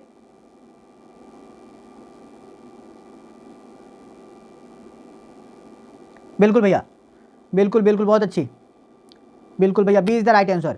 अक्षांश का 1 डिग्री भैया 111 किलोमीटर के बराबर होता है। ठीक है, 111 किलोमीटर के बराबर होता है। विषुवत वृत्त के उत्तर या दक्षिण दिशा में स्थित किसी स्थान की कोणीय दूरी को जो है अक्षांश रेखा कहते हैं और यह 1 डिग्री 111 किलोमीटर के बराबर होती है। Next question. महात्मा गांधी ने दक्षिण अफ्रीका में कौन सा अखबार शुरू किया था? A, Indian Opinion, B, National Herald, C, Indian Socialist और डी, कॉमनवेल्थ। फटाफट बताएं, बहुत अच्छा, good, very good very good, बिल्कुल भैया, A is the right answer.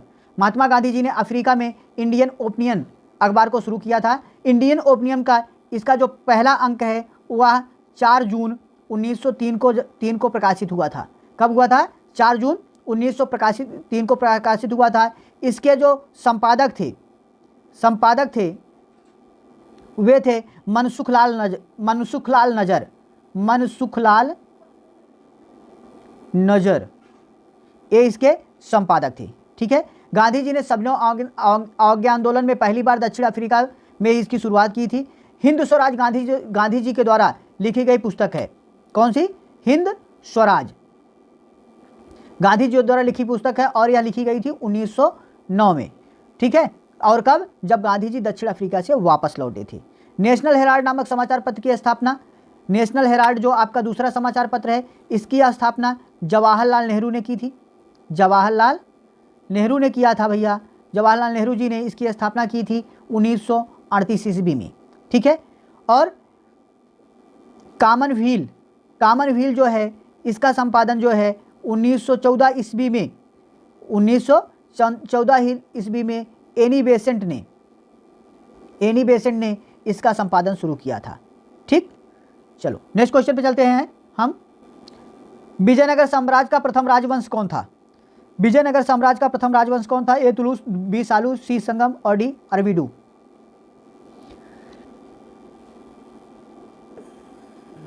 जल्दी जल्दी बताएं, बहुत अच्छे, वेरी गुड, बिल्कुल भैया, C is the right answer. Vijayanagar साम्राज्य का प्रथम राजवंश जो था वो संगम था। ठीक है, विजयनगर साम्राज्य में संगम राजवंश की स्थापना जो है 1336 ईस्वी में हरिहर और बुक्का नामक 2 सगे भाइयों द्वारा की गई थी।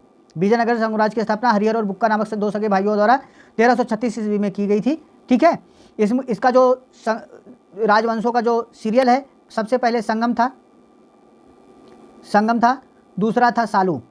ठीक है, दूसरा था सालू, तीसरा था तुलु और चौथा आपका अराविडू था। ठीक है, ओके, और नेक्स्ट क्वेश्चन पे चलते हैं। भारतीय राज्य सिक्किम किस देश के साथ अपनी सीमा साझा नहीं करता? भारतीय राज्य जो सिक्किम है वह किस देश के साथ अपनी सीमा साझा नहीं करता? ए, नेपाल, बी, बांग्लादेश, सी, भूटान, डी, चीन। जल्दी जल्दी बता दीजिए, किसके साथ अपनी सीमा साझा नहीं करता? बहुत अच्छे, बहुत अच्छे, हाँ भैया, भारतीय राज्य जो सिक्किम है वो किसके साथ अपनी सीमा को साझा नहीं करता? जल्दी जल्दी बताएं, बिल्कुल, बहुत अच्छे, B is the right answer. भारतीय राज्य जो सिक्किम है वो बांग्लादेश के साथ अपनी सीमा जो है साझा नहीं करता। अब बांग्लादेश में लगने वाले भारतीय जो राज्य हैं,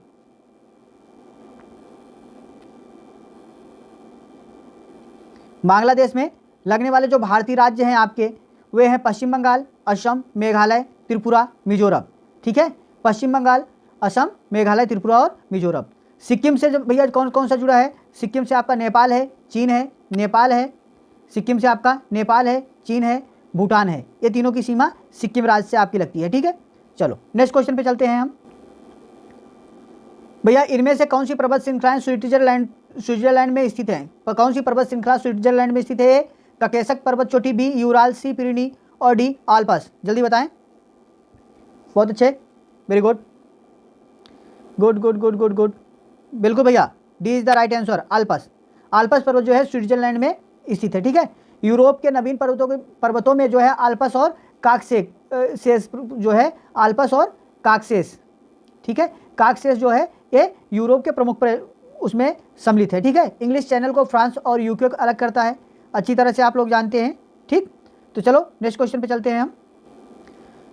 मोबाइल फ़ोन के माध्यम से गाँव के देश के पहले सांस्कृतिक सर्वेक्षण का क्या नाम है? मोबाइल फ़ोन के माध्यम से गाँव के देश के पहले सांस्कृतिक सर्वेक्षण का क्या नाम दिया गया है? फटाफट बताएं। बहुत अच्छे, बिल्कुल भैया, बिल्कुल, बहुत अच्छे, गुड। क्या नाम दिया गया बाबू? बिल्कुल बिल्कुल, मेरा गांव मेरी धरोहर। जो मोबाइल फ़ोन के माध्यम से भारत में गांवों और देशों का सर्वेक्षण और सांस्कृतिक सर्वेक्षण किया गया, उसका नाम दिया गया है मेरा गांव मेरी धरोहर। Okay, next question. देश का पहला जैव गांव दसपारा कहाँ स्थित है? भैया देश का पहला जो जैव गांव दसपारा कहाँ स्थित है? त्रिपुरा, बी असम, सी सिक्किम, डी उड़ीसा। जल्दी बताएं। बिल्कुल, बहुत अच्छे, बिल्कुल भैया, बिल्कुल, ये इज द राइट आंसर। पहला जैव गांव जो है बायो विलेज जो है दसपारा, वह त्रिपुरा राज्य में स्थित है। Okay, next question. किसी अर्थव्यवस्था में सामान्य मूल्य स्तर में निरंतर वृद्धि को क्या कहा जाता है? किसी अर्थव्यवस्था में सामान्य मूल्य स्तर में निरंतर वृद्धि को क्या कहा जाता है? ए विस्फीति, दी मुद्रास्फीति, सी मुद्रास्फीतिजनित मंदी और डी अपस्फीति। जल्दी जल्दी बताएं। बहुत अच्छे, बहुत अच्छे, बहुत अच्छे, बिल्कुल बिल्कुल भैया, B is the right answer.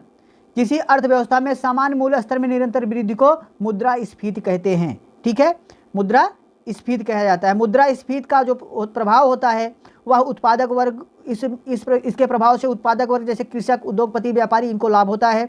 जो ऋणी होता है, ऋणी को लाभ होता है, ऋणदाता को हानि होती है। जो ऋण देता है उसको हानि होती है, लेकिन जो ऋण लिया होता है उसको लाभ होता है। ठीक है, चलो नेक्स्ट क्वेश्चन पे चलते हैं। लोहे की वस्तुओं में जंग क्या बनने से लग जाती है? लोहे की वस्तुओं में जंग क्या बनने से लग जाती है? फेरस क्लोराइड, बी फेरस और फेरिक हाइड्रोक्साइड का मिश्रण, बी फेरिक सल्फेट और डी फेरिक क्लोराइड। जल्दी जल्दी बताएं। बहुत अच्छे, बहुत अच्छे, बहुत अच्छे, वेरी गुड भैया, B is the right answer, B is the right answer. Ferrous और फेरिक हाइड्रोक्लोराइड के मिश्रण के बनने के कारण लोहे की धातुओं में जंग लग जाती है। और ये लोहे में जो जंग लगने की प्रक्रिया होती है इसको कहते हैं ऑक्सीकरण। ठीक है, इसको ऑक्सीकरण भी कहा जाता है। ठीक, जो नमी और धूल मिट्टियों के कारण इसके मुख्य कारण होता है जो लगती है। लोहे को जंग से बचाने के लिए इस पर जस्ते की परत चढ़ाई जाती है, जिसको गैल्वेनाइजेशन या जस्तीकरण कहते हैं। ठीक है, नेक्स्ट क्वेश्चन। मनुष्य का एक कवक जनित रोग है। मनुष्य का एक कवक जनित रोग है। ए कॉलरा, बी तपेदिक, सी प्लेग और डी रिंगवर्म। जल्दी जल्दी बताइए कौन सा है? बहुत अच्छे, बहुत अच्छे, बहुत अच्छे, बिल्कुल भैया, D is the right answer. कवक जनित मतलब फंगल्स। ठीक है, फंगल डिसीज कौन सा है? तो रिंगवर्म है, जिसे दाद कहते हैं। ठीक है, रिंगवर्म जो है जिसे दाद कहते हैं, ये आपका फंगल इन्फेक्शन के कारण होता है। Okay, next question. किस देश ने नवंबर 2022 में चंद्रमा पर अपना पहला रोवर राशिद भेजने की घोषणा की थी? बांग्लादेश, कतर, ईरान, संयुक्त राज्य अमीरात। किस देश ने नवंबर 2022 में चंद्रमा पर अपना पहला रोवर राशिद भेजने की घोषणा की थी? बांग्लादेश, कतर, ईरान, संयुक्त अरब अमीरात। जल्दी जल्दी बताएं।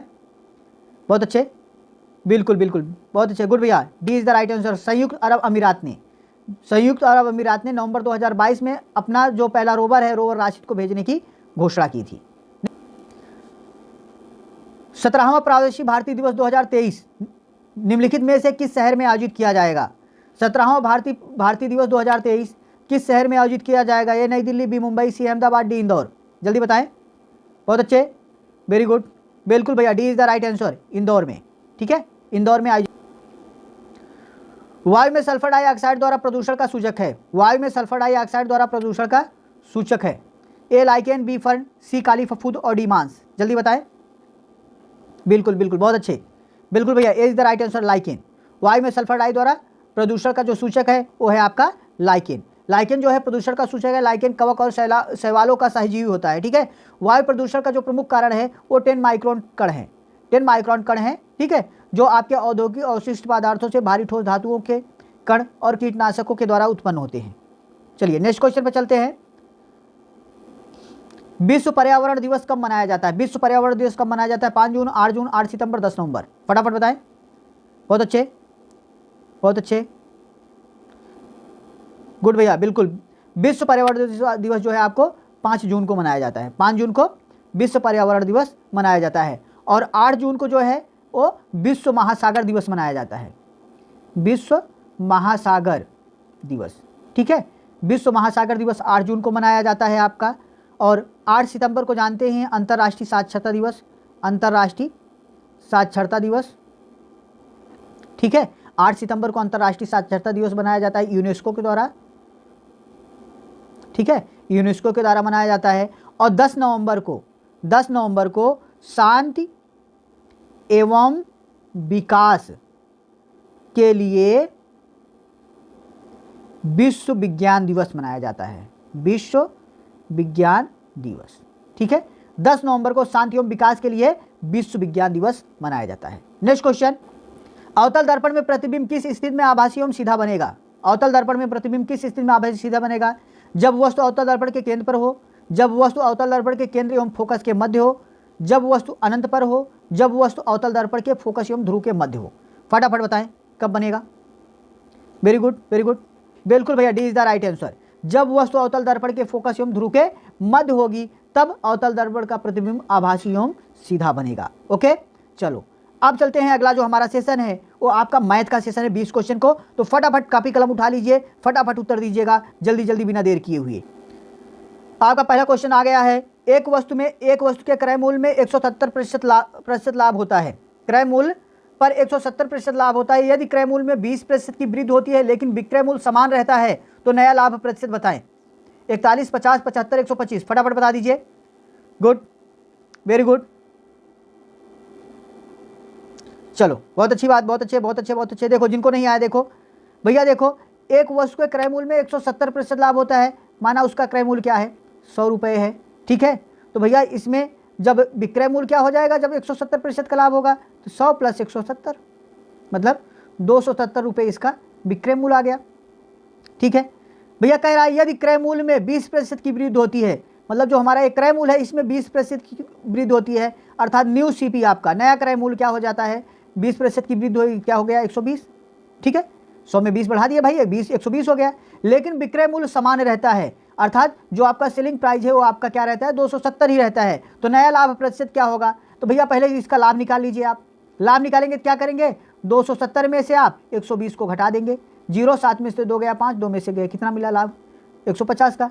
तो लाभ प्रतिशत बराबर 150 × 100 / 120, 20 छक्का 120, 20 पंचे 100, 3 दूनी 6 और 3 पचे 15, 2 25 में 50, 25 पंचे 125। भैया कितने की वृद्धि होगी, 125% की वृद्धि होगी। D is the right answer, confirm.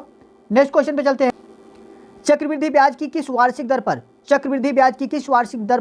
1500 रुपए की धनराशि 2 वर्षों में बढ़कर 1591 रुपये 35 पैसे हो जाएगी? कितना बाबू, 1500 रुपये की धनराशि 2 वर्ष में 1591 रुपये 31 पैसे हो जाएगी। फटाफट बताएं। बहुत अच्छे, गुड गुड गुड। दर बताना है भैया, रेट ऑफ इंटरेस्ट। बहुत अच्छे, बहुत अच्छे, बहुत अच्छे, वेरी गुड।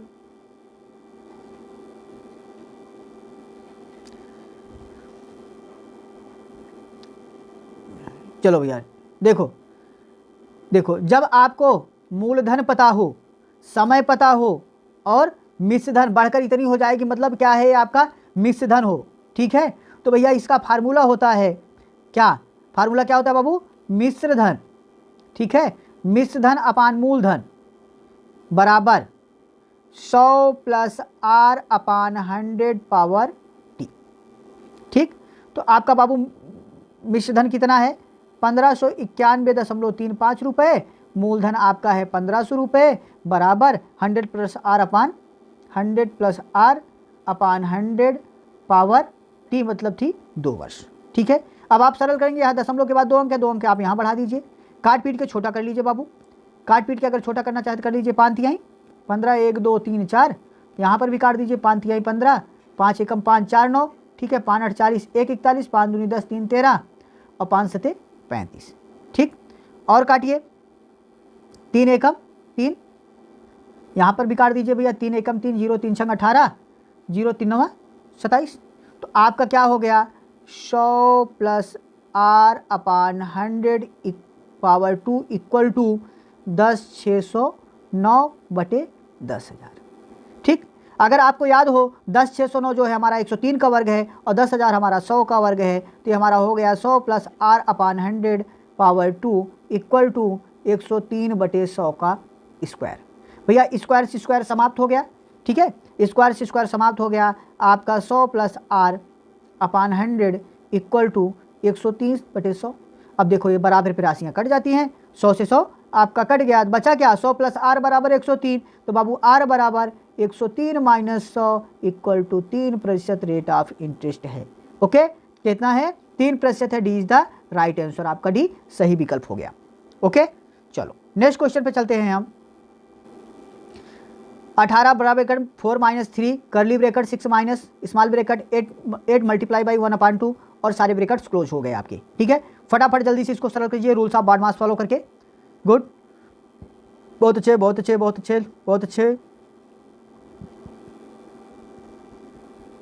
जी भैया, बिल्कुल वेरी नाइस। चलो चलो देखो, जिन दोस्तों को नहीं आया देखो यहीं से काटना शुरू करो। 2 एकम 2, 2 चौक 8, 4 एकम 4, तो आपको हो जाएगा 18 बड़ा ब्रैकेट 4 माइनस 3 करली ब्रैकेट 6 माइनस 4 एकम 4, सारे ब्रैकेट को करली ब्रैकेट को बड़ा ब्रैकेट को छोटा ब्रैकेट यहीं पर समाप्त हो गया। अभी घटा लेंगे तो 6 में से 4 गया आपका 2, यहाँ पर कोई ब्रैकेट नहीं। अगर आप सरल करोगे बड़ा ब्रैकेट 4 माइनस 3 इंटू 2, जहाँ पर कोई ब्रैकेट नहीं होता वहाँ पर क्या होता है मल्टीप्लाई होता है बाबू। तो ये हो जाएगा 18 बड़ा ब्रैकेट 4 माइनस 3 दूनी 6। ठीक है, 4 में से 6 घट जाएगा 18 माइनस, देखो ये बड़ी माइनस वैल्यू ज़्यादा है, प्लस वैल्यू कम है, चिन्ह लगेगा माइनस का। 6 में से 4 गए 2। ठीक है, लेकिन यहाँ पर ब्रैकेट बंद। ठीक, अब देखो ब्रैकेट के अंदर माइनस का चिन्ह है, बाहर कोई चिन्ह नहीं है। जहाँ पर अंदर माइनस हो और बाहर कोई चिन्ह नहीं हो वहाँ पर गुणे का निशान होता है, और ये हो जाएगा 18 मल्टीप्लाई बाई -2, तो 18 दूनी 36, 36 तो आएगा लेकिन चिन्ह माइनस का है, प्लस माइनस का गुणा माइनस हो जाएगा, तो आपका आंसर हो जाएगा -36। B is the right answer. Confirm, कोई डाउट? ओके, बेशक बेशक दोस्तों लाइक और शेयर कर दो, कम से कम दोस्तों में शेयर तो करते रहो मेरे भाई। चलो नेक्स्ट क्वेश्चन पे चलते हैं हम। मत करो यार, इच्छा आपकी, करना चाहो तो करो, ना नहीं करने की इच्छा है तो मत करो, कोई प्रेशर नहीं है। चलो फटाफट अगले क्वेश्चन पे चलते हैं। कह रहा है एक पिता की आयु उसके पुत्र की आयु से दोगुनी है। एक पिता की आयु उसके पुत्र की आयु से दोगुनी है। 20 वर्ष पहले पिता की आयु उसके पुत्र की तत्कालीन आयु की 12 गुनी थी। पिता और पुत्र की वर्तमान आयु का अंतर ज्ञात कीजिए। फटाफट बताइए। बहुत अच्छे, good, very nice very nice very nice, अच्छा अच्छा, नाइस, शुभ, गुड, ठीक भैया, ठीक, बहुत अच्छे बहुत अच्छे। देखो भैया, यहाँ आपको एक पिता की आयु उसके पुत्र की आयु की दुगुनी है, और 20 वर्ष पहले पिता की आयु उसके पुत्र की तत्कालीन आयु की 12 गुना थी। 20 साल पहले 12 रही, अब वहीं क्या हुआ है दुगुनी है। ठीक है, अभी क्या है दुगनी है। पिता की आयु उसके पुत्र की आयु की दुगनी है। ठीक है भैया, माना पिता पुत्र, भाई माना पुत्र की उम्र आयु कितनी है x है, तो पिता की कितनी है 2x है। एक पिता की आयु उसके पुत्र की आयु की दुगनी है। कह रहा 20 वर्ष पहले, मतलब हम पीछे जाएं, पीछे की तरफ 20 वर्ष जाएं तो दोनों में 20-20 साल घट जाएगा। दोनों में अगर हम 20-20 साल घटा देते हैं तब पिता जो है अपने बेटे का 12 गुना था। कहा है ना, देखो उसके पुत्र की तत्कालीन आयु की 12 गुना थी पिता की आयु। बस कुछ नहीं, क्रॉस मल्टीप्लाई करा दो बाबू। ये हो गया 2x minus 20 equal to 12x minus 12 दूनी 24, 240। पक्षांतर कर लीजिए, 240 इधर आया, प्लस हो गया 240 माइनस 20 इक्वल टू 12x है ये 2x इधर गया, माइनस 2x हो गया, तो 12x माइनस 2x अर्थात 10x बराबर 220, तो x बराबर 22। x का मान क्या मिल गया बाबू 22 मिल गया। ठीक है, x का मान 22 मिल गया। अब देखो भैया पुत्र क्या हो गया, पुत्र बराबर 22 वर्ष, तो पिता बराबर क्या हो जाएगा 22 गुणे 2, 22 दूना 44 वर्ष। और आपसे पूछा क्या है, आपसे पूछा है पिता और पुत्र की वर्तमान आयु में अंतर ज्ञात कीजिए। तो भैया पिता 44, पुत्र 22, 44 में से 22 घटा दो, 22 वर्ष का अंतर। D is the right answer. कोई डाउट? कोई डाउट? चलो अगर डाउट नहीं है तो कम से कम एक लाइक कर दो यार, लाइक कर दो, शेयर कर दो, दोस्तों में अपनी वीडियो शेयर कर दो, बता दो, ज़्यादा से ज़्यादा लोगों के पास पहुँच जाए। निम्नलिखित को हल कीजिए। निम्नलिखित को हल कीजिए। √144/6 गुणे √121/8 गुणे 132/√484 इक्वल टू क्वेश्चन मार्क। फटाफट इसको हल कीजिए। बहुत अच्छे, गुड। ये सब चुटकी की सवाल है भैया, चुटकी की सवाल है, चुटकी बजाते ही आ जानी चाहिए। रूट को देख कर घबरा गए? बिल्कुल नहीं, बिल्कुल नहीं। चलो फटाफट, वीडियो की विजिबिलिटी क्लियर है ना, सबको क्लियर वीडियो मिल रहा है ना? चलो चलो, बिल्कुल बिल्कुल, बहुत अच्छे। एक बार थंबनेल कर दीजिए भैया, वीडियो क्लियर है, एक बार थंबनेल कर दीजिए। बहुत अच्छे, चलो ठीक है, वेरी नाइस वेरी नाइस।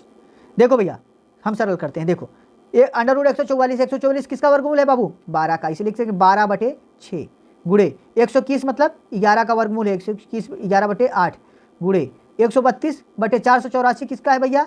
484 आपका 22 का वर्गमूल है। बस काट दो, 11 दूनी 22, 2 छंग 12, 6 से 6 कट गया, ठीक है, 6 से 6 कट गया, और इधर भी काट दो, 4 दूनी 8, 4 तिहाई 12, 1 13, 4 तिहाई 12, 1 13 अर्थात 33/2, ठीक है, सी इज द राइट आंसर। कोई डाउट?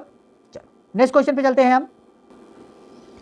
1/6 कामा 1/4 और 1/2 का लघुत्तम समापवर्तक कितना होगा? 1/6, 1/4 और 1/2 का लघुत्तम समापवर्तक कितना होगा? फटाफट बताइए, लासा बताना है। बहुत अच्छे, 1/12 है, 1, 1/2, 1/6, फटाफट बताएं। गुड भाई, ठंडक है, ठंडक है, ठंडक है, ठंडी में फटाफट अपने आप को सेफ रखो और पढ़ाई पे लगे रहो। बहुत अच्छे, बहुत अच्छे, बहुत अच्छे, जल्दी जल्दी पढ़ लो भाई। कुछ लोगों को लगता है भूख लग गई, वो खाने के लिए जा रहे हैं। जल्दी जल्दी पढ़ो, जल्दी जल्दी समाप्त कर लो, बस खाने के लिए चलते हैं फटाफट। Very nice, very nice, very nice. देखो भैया, हमने आप लोगों के लिए बताया ना, जब किसी भी चीज़ का लासा निकालना हो, अगर भिन्नात्मक है तो एलसीएम इक्वल टू होता है एलसीएम अपान एचसीएफ, ठीक। जब लासा निकालना होता है तो अंश का लासा और हर का मासा लेते हैं भैया। 1/6, 1/4 और 1/2 का जब एलसीएम निकालोगे तो ऊपर का एलसीएम एक का एलसीएम एक ही आ जाएगा, और हर का मासा लेंगे 6, 4 और 2 का जब भी मासा निकालोगे, मासा आपको क्या मिलेगा? 2 मिलेगा। 2 आपको संख्या सबको काट देगी, तो लासा बराबर हो जाएगा, एलसीएम इक्वल टू हो जाएगा 1/2। C is the right answer. Okay, कोई डाउट? चलो नेक्स्ट क्वेश्चन पे चलते हैं हम। ए और बी ने 7500 रुपये और 8000 रुपये की पूंजी निवेश के साथ एक व्यवसाय शुरू किया। यदि वे क्रमशः 8 माह और 10 माह के बाद व्यवसाय छोड़ देते हैं तो उनको प्राप्त होने वाले लाभ का अनुपात ज्ञात कीजिए, ठीक है। ए और बी ने 7500 और 8000 रुपये की पूंजी के निवेश के साथ व्यवसाय शुरू किया। यदि वे क्रमशः 8 माह और 10 माह बाद व्यवसाय छोड़ देते हैं तो उनको प्राप्त होने वाले लाभ का अनुपात ज्ञात कीजिए। फटाफट बताएं। बहुत अच्छे, गुड, बिल्कुल भैया, बिल्कुल बिल्कुल बिल्कुल बिल्कुल, बहुत अच्छे। देखो देखो, जिनको नहीं समझ में आया, देखो ए ने कितना लगाया बाबू? ए ने लगाया 7500 रुपये और बी ने कितना लगाया बाबू? 8000 रुपये लगाया, ठीक है। ए का धन कितने महीने तक रहा? 8 महीने तक रहा, तो 8 से मल्टीप्लाई करा दी भाई, उसका 8 गुना। और बी का धन 10 महीने तक रहा, उसका 10 गुना हो गया, ठीक है। अब देखो इसी को सरल कर दोगे, यही अनुपात इसका जो निकल आएगा वही आंसर हो जाएगा। यहाँ पर 2 जीरो हैं और यहाँ पर 2 जीरो हैं, खत्म हो गया, ठीक है बाबू। 8 एकम 8 अर्धहम्मा 80, ठीक। अब काट दो, 5 दूनी 10, 5 एकम 5 2 7 पंचम 25, 5 तिहाई 15, 5 दूनी 10 अर्थात 3:2 दूना 4। इनका जो लाभ होगा 3:4 के अनुपात में होगा। C is the right answer. कोई doubt? C is the right answer. किसी को कोई डाउट हो? बिल्कुल कंफर्म। चलो नेक्स्ट क्वेश्चन पे चलते हैं। बहुत अच्छे। माना x 5 अंकों वाली वह छोटी सी छोटी संख्या है जिसे जब 5, 6, 7 और 21 से विभाजित किया जाता है तो प्रत्येक स्थिति में शेषफल 4 प्राप्त होता है। यक्स के अंकों का योगफल ज्ञात करें। यक्स के अंकों का योगफल ज्ञात करें। A 13, 20, 17, 80, 11, D 10। फटाफट बताएं। बहुत अच्छे, good, very nice, very nice, very nice. जी जी जी, चलो चलो, जिन दोस्तों को नहीं आ रहा है समझ में ध्यान दो। माना यक्स, भैया यक्स से मत घबराओ, कह रहा 5 अंकों वाली वह छोटी सी छोटी संख्या ज्ञात कीजिए। 5 अंक की छोटी छोटी संख्या क्या हो गई भैया? 1 लिख के 4 जीरो, 10,000 5 अंक की छोटी संख्या हो गई, जिसे जब 5, 6, 7 और 21 से विभाजित किया जाता है। किससे? 5, 6, 7 और 21 से विभाजित मतलब काटा जा रहा है, तो प्रत्येक स्थिति में 7 शेषफल 4 शेषफल बचता है। तो भैया सबसे पहले किसी चीज़ को काटने के लिए अलग अलग संख्याएं जब दी जाती हैं तो ऐसी स्थिति में सबसे पहले उसका एलसीएम लो। 5, 6, 7, 21 का एलसीएम ले लेंगे बाबू, ठीक है। देखो 3 से काट दो 5, 3 दूनी 6, 7, 3 7 21, ठीक है। 2 2 से कटेगा, 5 5 से कटेगा, 7 7 से कटेगा, ठीक है। गुणा करा लो, नहीं 7 से काट डालो भैया, 5 2 1 1। अब देखो 5 5 से 2 2 से, ठीक है। तो मल्टीप्लाई करा दो भैया, 5 दूनी 10, 10 7 70, 7 3 21, कितना हुआ एलसीएम? 210 हमारा एलसीएम आया, ठीक है। अब 210 एलसीएम आ गया तो हमें क्या करना है? 5 अंकों की छोटी सी छोटी संख्या ज्ञात करनी है। तो बाबू 5 अंक की छोटी छोटी संख्या 10,000 है, 10,000 को 210 से हम विभाजित कर देंगे। किससे करेंगे? 210 से करेंगे तो 4 बार जाएगा भैया, ठीक है। 210 चौका 840, ठीक है। बचा आपका 160, जीरो उतर गया, 16 हो गया, ठीक। 207 बार ले गए, 1470 हो गया आपका बाबू, बचा कितना? 130, ठीक है। अब देखो ध्यान दीजिए, इसमें 10,000 में अगर हम 1 भी घटाएंगे तो 4 अंक की बड़ी संख्या हो जाएगी। तो हम क्या करेंगे? आगे बढ़ेंगे तो हम देखेंगे कितना कम हो रहा है, तो 210 में से हम 130 को घटा देंगे तो भैया हमारा कितना और कम हो रहा है? 80 और कम रहा हो रहा है, तो हमारी संख्या क्या हो जाएगी, संख्या बराबर 10,080। 10,080 हमारी वह संख्या हो गई जो 5 से 7 और 21 से पूरी तरह से कट जाएगी। लेकिन एक शर्त और रखा है कि शेषफल 4 प्राप्त होता हो, तो भैया 4 प्राप्त होगा तो इसमें 4 और जोड़ना पड़ेगा। 10084 आपकी वह संख्या है जिसको इनसे काटोगे शेषफल 4 प्राप्त होगा। ठीक है, तो आगे इसमें सबसे बड़ी बात बोला है कि अंकों, यक्स के अंकों का योगफल ज्ञात करें। तो भैया इसके अंकों का योग ज्ञात करना, यही तक नहीं, अंकों का योग ज्ञात करना। जोड़ लीजिए भैया, 8 4 12, 12 1 13 is the right answer. Confirm. एक व्यक्ति अपने घर से चलना शुरू होता है और 15 किलोमीटर प्रति घंटे की चाल से एक निश्चित दूरी तय करता है और 10 किलोमीटर प्रति घंटे की चाल से आरंभ बिंदु पर वापस लौट आता है। पूरी यात्रा के दौरान उसकी औसत चाल ज्ञात कीजिए। फटाफट बताएं, औसत चाल बतानी बाबू। बहुत अच्छे, बहुत अच्छे, बहुत अच्छे, बिल्कुल बिल्कुल, बहुत सही, वेरी नाइस, वेरी नाइस, बिल्कुल भैया, बिल्कुल बिल्कुल ठीक, बहुत अच्छे। देखो जिन दोस्तों को नहीं आ रही, देखो अगर आप इसको फार्मूला या ट्रिक से लगाना चाहते हैं तो इसका फार्मूला है 2xy अपान x प्लस वाई। ठीक है, मतलब आने और जाने की जो गति है उसका दुगुना करके दोनों की योग करके निकाल लेंगे तो हमारा तुरंत निकल आएगा। 2 जाने की गति, आने की गति क्या थी 15 और वापस लौटने की गति क्या थी 10/15 धन 10। ठीक है, तो ये आपको हो गया कितना, 2 × 15 × 10 अपान 15 10 25, काट दो, पंचम 25, 5 तिहाई 15, 5 दूनी 10, 3 दूनी 6 दूनी 12, 12 किलोमीटर प्रति घंटे इनकी चाल हो गई। ठीक है, अगर आपको नहीं पता तो इसका एक दूसरा तरीका है। दूसरा तरीका ये है भैया, 15 की गति से गया और 10 की गति से आया, दोनों का एलसीएम ले लो, एलसीएम हो गया 30, 15 दूनी 30, 2 की चाल से गया है और 10 तिहाई 30, 3 की चाल से आया है। ठीक है, 3 की चाल से आया है तो 3 2 5, दोनों को अगर आने और जाने की चाल को मिलाते हैं तो 5 किलोमीटर प्रति घंटे हो गई। और 30 ही गया है बाबू, 30 ही आया है तो 30 30 कितना आया 60, 60 भागे 5 कर दीजिए, 5 एकम 5, 5 बार हमें 60, 12 किलोमीटर प्रति घंटा। आप ऐसे भी फाइंड आउट कर सकते हैं। ओके, तो D is the right answer. Okay, next question. 2 वर्ग किलोमीटर क्षेत्रफल वाले एक वर्गाकार खेत को एक बाड़ द्वारा 2 समान भागों में विभाजित किया जाता है जो इसके एक विकर्ण के साथ संपाती है। बाड़ की लंबाई ज्ञात कीजिए। बाड़ की लंबाई ज्ञात कीजिए, फटाफट बता दीजिए बाबू। 2 वर्ग किलोमीटर क्षेत्रफल वाले एक वर्गाकार खेत को एक बाड़ के द्वारा 2 समान भागों में विभाजित किया जाए जो इसके एक विकर्ण के साथ संपाती है। बाड़ की लंबाई ज्ञात कीजिए। फटाफट फटाफट, बहुत अच्छे, बहुत अच्छे, good good good, very nice, very nice भैया। चलो ठीक है, बहुत अच्छी बात, बहुत अच्छी, फट जल्दी जल्दी कर लो। देखो भैया, एक वर्गाकार 2 वर्ग किलोमीटर क्षेत्रफल वाले, ठीक है, कितना 2 वर्ग किलोमीटर। ठीक, तो भैया देखो, ए वर्ग का मतलब है जिसकी लंबाई और चौड़ाई बराबर हो, और वर्ग का क्षेत्रफल होता है भुजा स्क्वायर, भुजा स्क्वायर। ठीक है, वर्ग का क्षेत्रफल बराबर क्या होता है भैया, वर्ग का क्षेत्रफल बराबर होता है, वर्ग का क्षेत्रफल बराबर होता है भुजा स्क्वायर। ठीक है, भुजा स्क्वायर होता है। ठीक, और भुजा स्क्वायर की वैल्यू बाबू क्या है, भुजा स्क्वायर बराबर 2 है, 2 वर्ग किलोमीटर है, तो भुजा बराबर क्या हो गई, भुजा बराबर हो जाएगी, वो इधर वर्ग है उधर जाएगा रूट, हो जाएगा √2, भुजा हो गई √2। और कह रहा है, क्या कह रहा है, बाड़ को समान वर्गों में विभाजित करता है किसके, विकर्ण के संपाती, मतलब ये तिरछे रूप में, ए यहाँ से ये विभाजित कर रहा है बाड़, मतलब तिरछे रूप में विभाजित कर रहा है। ठीक है, तो तिरछा हुआ तो इसका क्या बन गया बाबू, विकर्ण बन गया। और वर्ग का विकर्ण बराबर होता है वर्ग का विकर्ण इक्वल टू भुजा √2, भुजा सॉरी वर्ग का विकर्ण बराबर √2 गुणे भुजा। ठीक है, √2 गुणे भुजा होता है। तो भैया विकर्ण, आपको विकर्ण पूछा है, विकर्ण ज्ञात कर लीजिए। तो भैया हो जाएगा तार की लंबाई या बाड़ की लंबाई बराबर √2 into √2 equal to √4 equal to 2 kilometre. ठीक है भाई, इसका जुड़ो, 2 दूनी 4 गुणा हो जाएगा, तो 4 का रूट वैल्यू को समाप्त करेंगे तो आएगा 2 किलोमीटर इसकी बाड़ की लंबाई हो जाएगी। Okay, next question. ए किसी कार्य को 25 दिनों में पूरा कर सकता है, बी उसी कार्य को 20 दिनों में पूरा कर सकता है। वे एक साथ मिलकर 5 दिन तक कार्य करते हैं और ए कार्य छोड़कर चला जाता है। शेष कार्य को कितने दिनों में कर लेगा।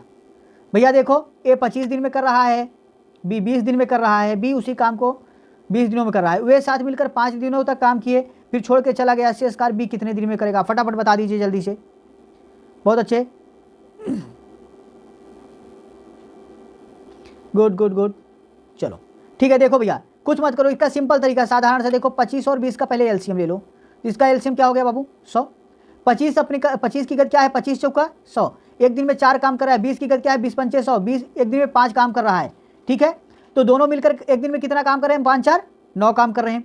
कह रहा है कि वे साथ मिलकर 5 दिनों तक काम करते हैं, मतलब 9 की गति से उन्होंने 5 दिन तक काम किया, 9 बचे 45 काम किया। तो भैया शेष काम कितना बचा, शेष काम भाई इसके बाद जब बी ये छोड़कर काम को चला जा रहा है तो बी करेगा, बी के बचे हुए काम को करेगा, शेष काम कितना बचा भैया 100 में से आप 45 घटा दीजिए, आपका बचा काम कितना 55 काम। अब इस 55 काम को कौन करेगा, बी शेष काम को कर रहा है और बी के काम करने की गति क्या है 5 काम है प्रतिदिन। तो बी द्वारा लगा समय बराबर 55/5, 5 11 में 55 11 दिन। ओके, तो बी काम को कितने दिन पूरा करेगा 11 दिन में करेगा। B is the right answer. ठीक है, चलो नेक्स्ट क्वेश्चन। 0.002 कामा 0.12 में 2 के कितने प्रतिशत के बराबर है। 0.002 कामा 0.12 के कितने प्रतिशत के बराबर है, फटाफट बताइए। बहुत अच्छे, very good very good, good good good, बहुत अच्छे जी भैया, बिल्कुल बिल्कुल बिल्कुल सही, बिल्कुल ध्यान दीजिए। 0.002 इंटू 100 अपान किससे तुलना कर रहा है, इससे 0.12। बस सरल करो, दशमलव के बाद 3 अंक है, यहाँ पर भी एक 0 बढ़ा दो, दोनों में दशमलव बराबर हो गए, दशमलव से दशमलव बराबर खत्म हो गई। काट दो, 2 एकम 2, 2 छंग 12, 20 तिहाई 60, 20 पंचे 100, 5/3 प्रतिशत के बराबर है। Is the right answer. कोई डाउट? Next question. संख्याएं √64 और 16 के महत्तम समापवर्तक और लघुत्तम समापवर्तक का अनुपात ज्ञात कीजिए। संख्याएं √64 और 16 के महत्तम समापवर्तक और लघुत्तम समापवर्तक का अनुपात ज्ञात कीजिए। फटाफट, बहुत अच्छे, जल्दी जल्दी बता दीजिए। गुड गुड गुड, बहुत अच्छे बहुत अच्छे बहुत अच्छे, वेरी गुड।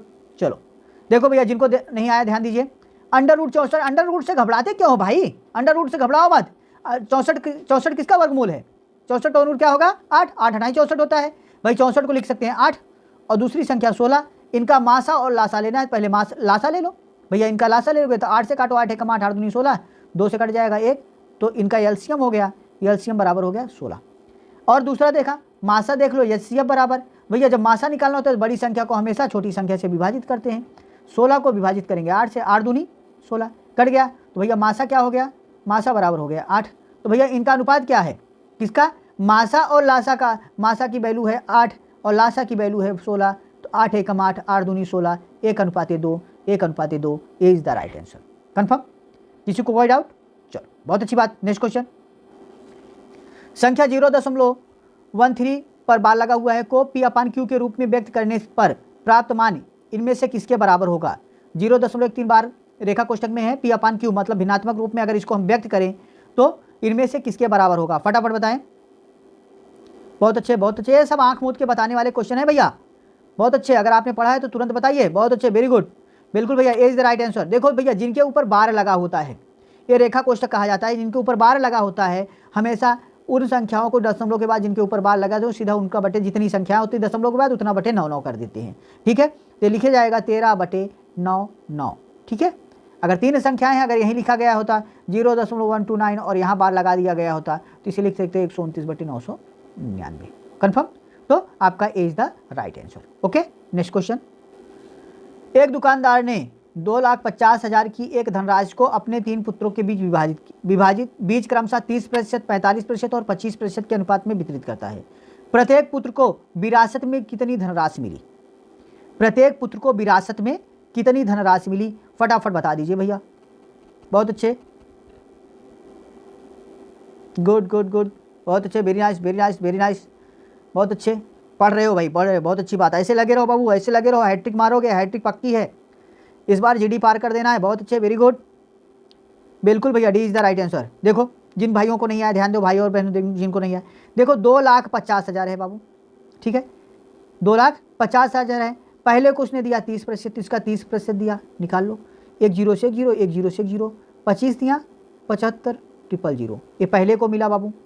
दूसरे को देखो, वो अपनी ही राशि का दे रहा है भाई, जो उसके पास धन है उसी का देगा। दूसरे को दिया 45%, तो 45/100 कर दो बाबू, 2 0 से 2 0 कट गया, सीधा सीधा 2 0 आप लिखो, 25 का गुणा करो, 25 पंचे 125 की 5, हासिल आपका हो गया 12, 25 चौका 100 और 100 12 112। ठीक है, ये दूसरे को मिला। तीसरे को 2,50,000 का ही मिलेगा बाबू, कितना मिलेगा, 25% मिलेगा 25/100, 2 जीरो से 2 जीरो कटा, 25 में 625 00, ये आपको तीसरे को मिला। कन्फर्म, कोई डाउट? बहुत अच्छे, वेरी गुड। नेक्स्ट क्वेश्चन पे चलते हैं। वह छोटी सी छोटी संख्या ज्ञात कीजिए जिसे 9, 8, 10 और 12 से विभाजित करने पर प्रत्येक मामले में शेष 3 बचता है। वह छोटी सी छोटी संख्या ज्ञात कीजिए जो 9, 8, 10 और 12 को विभाजित करते प्रत्येक मामले में 3 शेष बचता है। ए 365, बी 361, सी 363 और डी 367। फटाफट बताएं, जल्दी से बताइए, जल्दी से, बहुत जल्दी। Good good good good good, very good. देखो भैया, देखो इस तरह की संख्या में छोटी से छोटी संख्या की बात कर रहा है जो 9, 8, 10, 12 से विभाजित करने पर। तो कुछ मत करो आप, 9, 8, 10, 12 का एलसीएम ले लो बिना देर किए, बिना सोचे। 2 से काटो, 9 नहीं कटेगा, 2 चौक 8, 2 पंचे 10, 2 छंग 12, फिर 2 से काट दो बाबू, 9, 4, 5, सॉरी 2 दूनी 4 और 2 तिहाई 6। देखो 2 से कटेगा, 3 से काटना हो तो फिर 2 से काट लो, 9, 2 एकम 2, 5, 3 से काट डालो, 3 तिहाई 9, 1, 5, 3 एकम 3, 3 से कटेगा, 5 से कटेगा, गुणा करा लो, 2 दूनी 4, 4 दूनी 8, 8 त्रिक 24, 24 तिहाई 72, 72 पंचे 360। 360 आपका एलसीएम निकल कर आ गया। एलसीएम क्या है? 360। और क्या कहा है कि प्रत्येक मामले में 3 शेष बचता है। भैया 3 ज़्यादा रहेगा तभी तो बचेगा, तो 363 आपकी संख्या हो गई। सी इज द राइट आंसर। कोई डाउट? ओके, नेक्स्ट क्वेश्चन पे चलते हैं हम। 1000 रुपये की धनराशि एक निश्चित साधारण ब्याज की दर पे 2 वर्ष में बढ़कर 1140 रुपये हो जाती है। यदि ब्याज की दर 4% की वृद्धि की जाती तो मूल धनराशि बढ़कर कितनी हो जाएगी? ठीक है, साधारण ब्याज की सवाल है, फटाक से बता दीजिए बिना देर किए। बहुत अच्छे, बिल्कुल भैया। 1000 रुपये की धनराशि एक निश्चित साधारण ब्याज की दर पर 2 वर्ष में बढ़कर 1140 रुपये हो जाती है। ब्याज की दर में 4% की वृद्धि की जाती है तो मूल धनराशि कितनी हो जाएगी? जल्दी बताएं। गुड गुड गुड, बहुत अच्छे। देखो भैया, आप तो सबसे पहले अगर आपको नहीं पता है, कुछ भी नहीं पता है, तो इसका देखो फार्मूला होता है मूलधन गुणे दर गुणे समय बटे 100। देखो ये धनराशि है, मूल धनराशि है और 1140 हो जा रही है, तो मतलब ये मिश्र धन है। आपको ब्याज कितना मिला बाबू? 140। 1140 में 1000 घटा देंगे, 140 से आपको क्या मिला? ब्याज मिला। अब आपको पता है तो आप दर निकाल लीजिए भैया। 1000 गुणे दर 8% है, समय 2 वर्ष बटे 100, और कितना ब्याज मिला? 140। 100 से 2 जीरो कट गया भैया, 1 जीरो से 1 जीरो कट गया, 2 7 14। आर बराबर कितना था बाबू? 7% था। अब कह रहा है यदि ब्याज की दर 4% की वृद्धि कर दी जाए, अगर पहले ब्याज 7% थी, 4 बढ़ गए 7, 11% ब्याज की दर हो गई, तो मूल धनराशि बढ़कर कितनी हो जाएगी? मूल धनराशि बढ़कर कितनी हो जाएगी? तो भैया देखो 4% की दर से 2 वर्ष में ही तो बढ़ेगी ना। तो आप ऐसे भी कर सकते हैं कि 1000 गुणे 7, 11 गुणे 2 बटे 100, 2 जीरो से 2 जीरो कट गया भैया, 11 दूनी 22, 220 रुपये ब्याज मिलेगा, और भैया धनराशि कितनी बढ़ जाएगी ना? तो 1000 रुपये मूलधन था, 1000 प्लस 220 मतलब 1220। दूसरा तरीका अगर आप लगाना चाहें, सिंपल सा, देखो जो दर थी वो दर थी, इतना बढ़ रही थी। मूलधन आपको पता है 1000 रुपये है, 4% की दर से बढ़ेगी 2 वर्षों में, कितना बढ़ेगी भैया? 2 जीरो से 2 जीरो कट गया, 4 दूनी 8, अर्धम्मा 80, अर्धम्मा 80 रुपये ब्याज और बढ़ेगी, तो कितना मूलधन था? 1140 था, इसमें 80 और जुड़ दीजिए, 1220 रुपये आपका मूलधन हो जाएगा। ठीक है, तो 1220 सी इज द राइट आंसर। जो भी आपको तरीका पसंद आए वो तरीका आप अपनाओ। ठीक है, चलो नेक्स्ट क्वेश्चन पे चलते हैं हम। क्रमशः 4 सेंटीमीटर और 8 सेंटीमीटर आंतरिक एवं बाह्य व्यास वाले एक खोखले गोले को पिघलाकर एक शंकु बनाया जाता है जिसके आधार का व्यास 8 सेंटीमीटर है। शंकु की ऊंचाई ज्ञात कीजिए। भैया 4 सेंटीमीटर और 8 सेंटीमीटर, 4 सेंटीमीटर आंतरिक व्यास है उसका और बाह्य व्यास है 8 सेंटीमीटर। ठीक है, खोखले गोले को पिघलाकर एक शंकु बनाया जा रहा है, आधार का व्यास 8 सेंटीमीटर है, तो शंकु की ऊंचाई ज्ञात करना है। ठीक है भैया, तो देखो खोखले गोले का आंतरिक त्रिज्या इक्वल टू 4/2 हो जाएगी, मतलब उसकी आधी। भाई 4 सेंटीमीटर व्यास है तो त्रिज्या हमेशा आधी हो जाएगी, इतना सेंटीमीटर। और बाह्य त्रिज्या भैया, बाह्य त्रिज्या कैपिटल आर से इंगित करते हैं, कितनी हो जाएगी? 8/2 सेंटीमीटर हो जाएगी, अर्थात 2 चौक 8 इक्वल टू 4 सेंटीमीटर। ठीक है, अब देखो शंकु के आधार की त्रिज्या बाबू, शंकु के आधार का व्यास 8 है ना, तो शंकु के आधार की त्रिज्या, आधार की त्रिज्या R1 मान लेते हैं। मान लीजिए R1 बराबर 8/2 इक्वल टू 4 सेंटीमीटर। ठीक है, तो भैया देखो जो खोखले गोले का आयतन होगा जब उसको पिघलाएंगे तो शंकु का भी आयतन उतना ही होगा। ठीक है, ठीक है, तो आपका आयतन बराबर हो जाएगा भैया, खोखले गोले का आयतन बराबर शंकु का आयतन, जो आपका बन रहा है शंकु का आयतन, ठीक, आयतन। तो भैया देखो खोखले गोले का आयतन का फार्मूला है 4/3 pi capital R cube minus small r cube bracket बंद इक्वल टू शंकु का आयतन होता है 1/3 पाई R1 स्क्वायर H, ठीक है। सरल कर लीजिए बाबू, 4/3 पाई का मान क्या हो जाएगा बाबू 22/7, ठीक है, 22/7 हो जाएगा। नहीं तो आप ध्यान दीजिए, पाई से पाई यहाँ कट गया, 3 से 3 कट गया, बचा क्या है, पाई से पाई कट गया, 3 से 3 कट गया, तो आपके पास बचा क्या है बाबू 4 कामा, भैया देखो कैपिटल R का मान कितना है, कैपिटल R का मान 4 है, 4 का घन 4 चौक 16 चौका 64 माइनस स्मॉल r का मान कितना है बाबू, स्मॉल r का मान, तो आपका स्मॉल r का मान बाबू कितना है भाई, देखो स्मॉल r की त्रिज्या कितनी 4 सेंटीमीटर थी, अगर इसको काट दिया तो आपका 2 सेंटीमीटर हो गया, और 2 का घन 2 दूनी 4 दूनी 8 हो गया, ठीक है, 8 हो गया बराबर, यहाँ पर देखो r स्क्वायर मतलब शंकु के आधार की त्रिज्या क्या है 4 है, 4 के स्क्वायर 4 चौक 16, h इंटू एच ही ज्ञात करना है, क्योंकि शंकु की ऊंचाई ही बतानी है, एच ज्ञात करना है, ठीक है, ये ऐसा आपका शंकु होता है, ठीक, शंकु की ऊंचाई बतानी है। अब देखो सरल कर दो भैया, 64 में से 8 आप घटा दीजिए, तो ये आपका हो जाएगा 4 गुणे 56 बराबर 16h, अब काट दो, 4 एकम 4, 4 चौक 16, ठीक है, 2 दूनी 4, 2 दूनी 4, 1 5 2 8 16, 2 14 हम में 28, एच बराबर 14 सेंटीमीटर, आपका आंसर हो गया, सी इज द राइट आंसर। कोई डाउट किसी को? चलो नेक्स्ट क्वेश्चन पे चलते हैं हम। दो व्यक्ति 3 किलोमीटर प्रति घंटा और 3.75 किलोमीटर प्रति घंटा की चाल से एक निश्चित स्थान की ओर चलना शुरू करते हैं। बाद में पहुंचने वाला व्यक्ति पहले पहुंचने वाले व्यक्ति से आधे घंटे बाद पहुंचता है, तो उनके द्वारा तय की जाने वाली दूरी ज्ञात कीजिए। ए 7.5 किलोमीटर, बी 6 किलोमीटर, सी 9.5 किलोमीटर, डी 8 किलोमीटर। फटाफट बताएं। बहुत अच्छे, बिल्कुल। देखो भैया, देखो पहले दूरी तो हमें पता नहीं है, दूरी ज्ञात करना है, माना दूरी डी है, ठीक है। पहले वाला व्यक्ति क्या गया, पहले वाले ने 3 किलोमीटर प्रति घंटा की चाल से तय किया, और दूसरा वाला व्यक्ति माइनस दूसरे वाले चाल डी, भाई जो तेज चलेगा वो कम समय लेगा, जो स्लो चलेगा वो ज़्यादा समय लेगा। डी अपान ये गया 3.75 किलोमीटर प्रति घंटा की चाल से, ठीक है।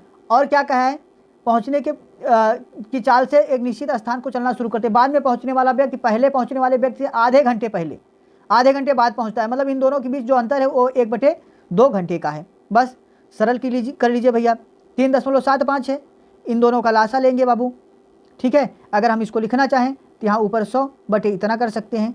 अब काट के छोटा कर दीजिए भैया, 5 बिसाह में 100, 5 सते 35, 2 37, 5 25, 5 चौक 20, 5 एकम 5, 2 7 और 5 25। मतलब अगर हम इसे लिखना चाहें बाबू तो हम लिख सकते हैं, ठीक है, क्या लिख सकते हैं, D/3 minus 4D/15 equal to 1/2।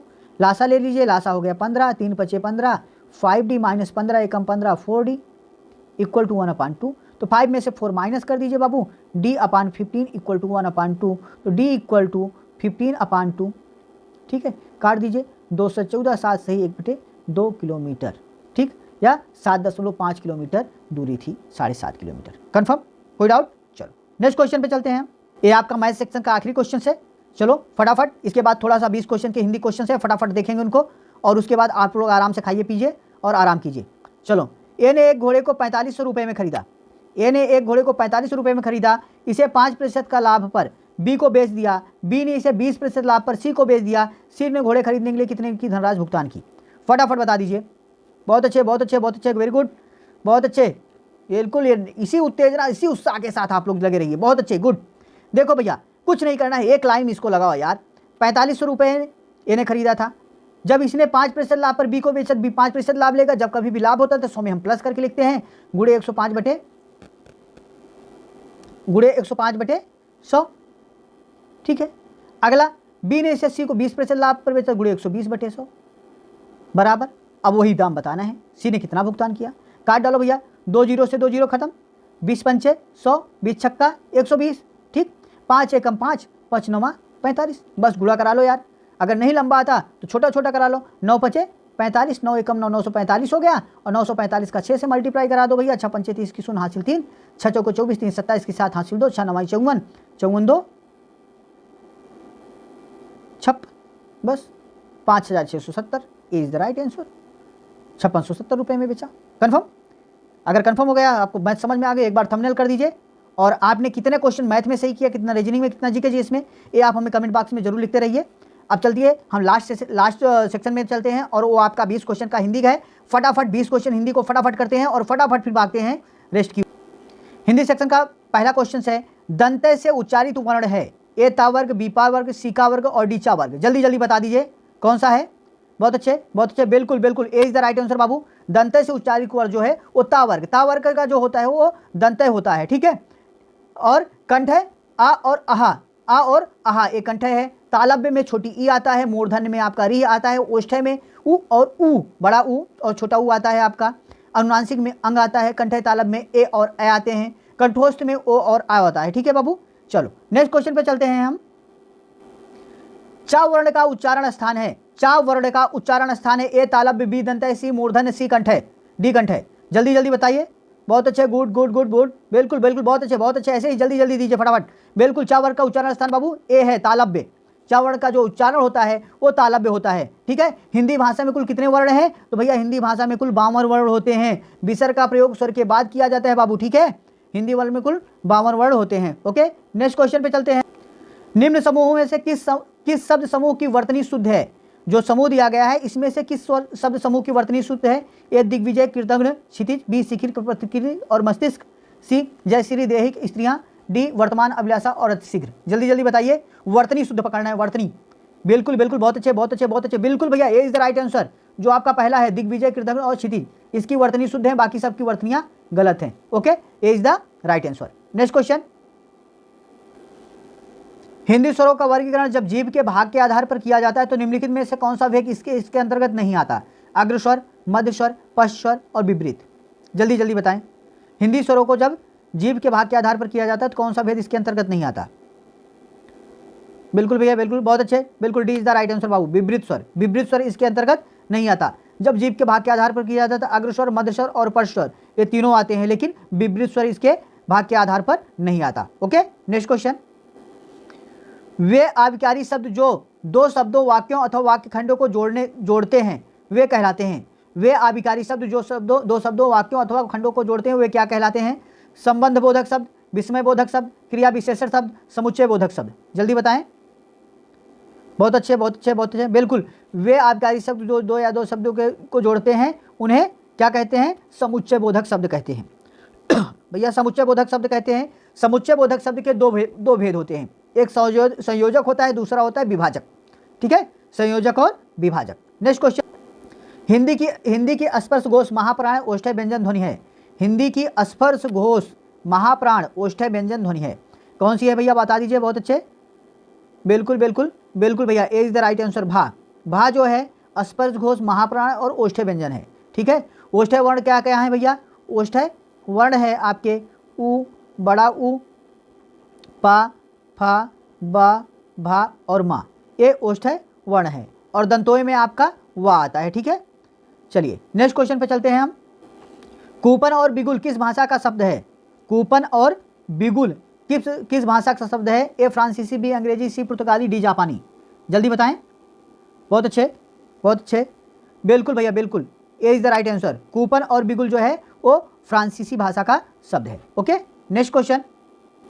संकर शब्द का अर्थ है, संकर शब्द का अर्थ है ए तत्सम शब्द, बी तद्भव शब्द, सी विदेशी शब्द और डी दो भाषाओं के शब्दों से मिलकर बना शब्द।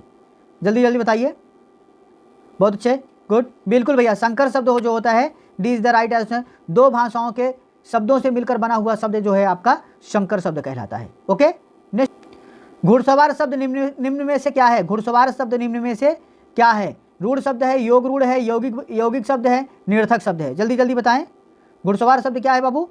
बहुत अच्छे, गुड, बिल्कुल, बहुत अच्छे बिल्कुल। घुड़सवार शब्द जो है आपका है यौगिक शब्द है बाबू, ठीक है। घुड़सवार शब्द जो है आपका समुद्र का पर्यायवाची निम्न में से कौन सा है? समुद्र का पर्यायवाची निम्न में से कौन है? मकरंद, गण, बंता, रत्नाकर। जल्दी बताएं, समुद्र का पर्यायवाची क्या है बाबू? बिल्कुल, बहुत अच्छे, D is the right answer, Ratnakar. समुद्र का पर्यायवाची है रत्नाकर। समुद्र को क्या कहते हैं बाबू? समुद्र का होता है सागर, जलधाम, ठीक है, जलधाम, जलधि, जलधि, नीरनिधि, नीर निधि, उदधि, ठीक है, उदधि, रत्नाकर, ठीक है, ये सब आपके समुद्र के होते हैं। ओके, नेक्स्ट क्वेश्चन, नदी, समुद्र, तालाब और गंगा, इन शब्दों में से क्रमशः सही पर्यायवाची शब्द वाली पंक्ति को चुनिए। नदी, समुद्र, तालाब और गंगा, इन शब्दों के क्रमशः सही पर्यायवाची शब्द वाली पंक्ति को चुनिए। अर्थात इनका जो सही पर्यायवाची देता हो उस शब्द को चुनना है बाबू। बिल्कुल, बहुत अच्छे, बिल्कुल बिल्कुल, C is the right answer, सही बाबू। नदी का हो जाएगा आपका तरंगड़ी, ये सही है बाबू, ठीक है। समुद्र का रत्नाकर, तालाब का जलाशय और गंगा का जाह्नवी, ठीक है, आपका C is the right answer. Okay, बहुत अच्छे। नेक्स्ट क्वेश्चन, रात्रि का शुद्ध रूप निम्न में से कौन सा है? रात्रि का शुद्ध रूप कौन सा है? रात्रि, रात्रि, रात्रि, रात्रि, जल्दी जल्दी बताइए, शुद्ध रूप कौन सा है? बहुत अच्छे, बहुत अच्छे, वेरी गुड। रात का शुद्ध रूप B is the right answer, ये रात्रि है भैया, ठीक है, ये शुद्ध है, बाकी ये अशुद्ध रूप है। ओके, नेक्स्ट क्वेश्चन, जानने की इच्छा के लिए कौन सा शब्द है? जानने की इच्छा के लिए कौन सा शब्द है? ए जिज्ञासा, बी जिज्ञासा, सी जिज्ञासा, सी जिग्नेश। जल्दी बताइए कौन सा शब्द सही है? बहुत अच्छे, बहुत अच्छे, वेरी गुड, वेरी गुड, बिल्कुल भैया, जी, B is the right answer, जिज्ञासा, ये सही शब्द है। जानने की इच्छा को कहते हैं जिज्ञासा, और जिज्ञासा के लिए ये शब्द उपयुक्त है, ठीक है। नेक्स्ट क्वेश्चन, श्रोता के लिए किस सर्वनाम का प्रयोग किया जाता है? उत्तम पुरुषवाचक सर्वनाम, बी मध्यम पुरुषवाचक सर्वनाम, सी अन्य पुरुषवाचक सर्वनाम, और डी उपयुक्त सभी गलत हैं। जल्दी जल्दी बताएं। बहुत अच्छे, बहुत अच्छे, वेरी गुड, वेरी गुड, बिल्कुल भैया, B is the right answer. श्रोता जो होता है वो मध्यम पुरुषवाचक सर्वनाम के अंतर्गत आता है। ओके, चलो नेक्स्ट क्वेश्चन पे चलते हैं। यह गाय अधिक दूध देती है, यह गाय अधिक दूध देती है, उक्त वाक्य में अधिक विशेषण किसकी विशेषता बताता है?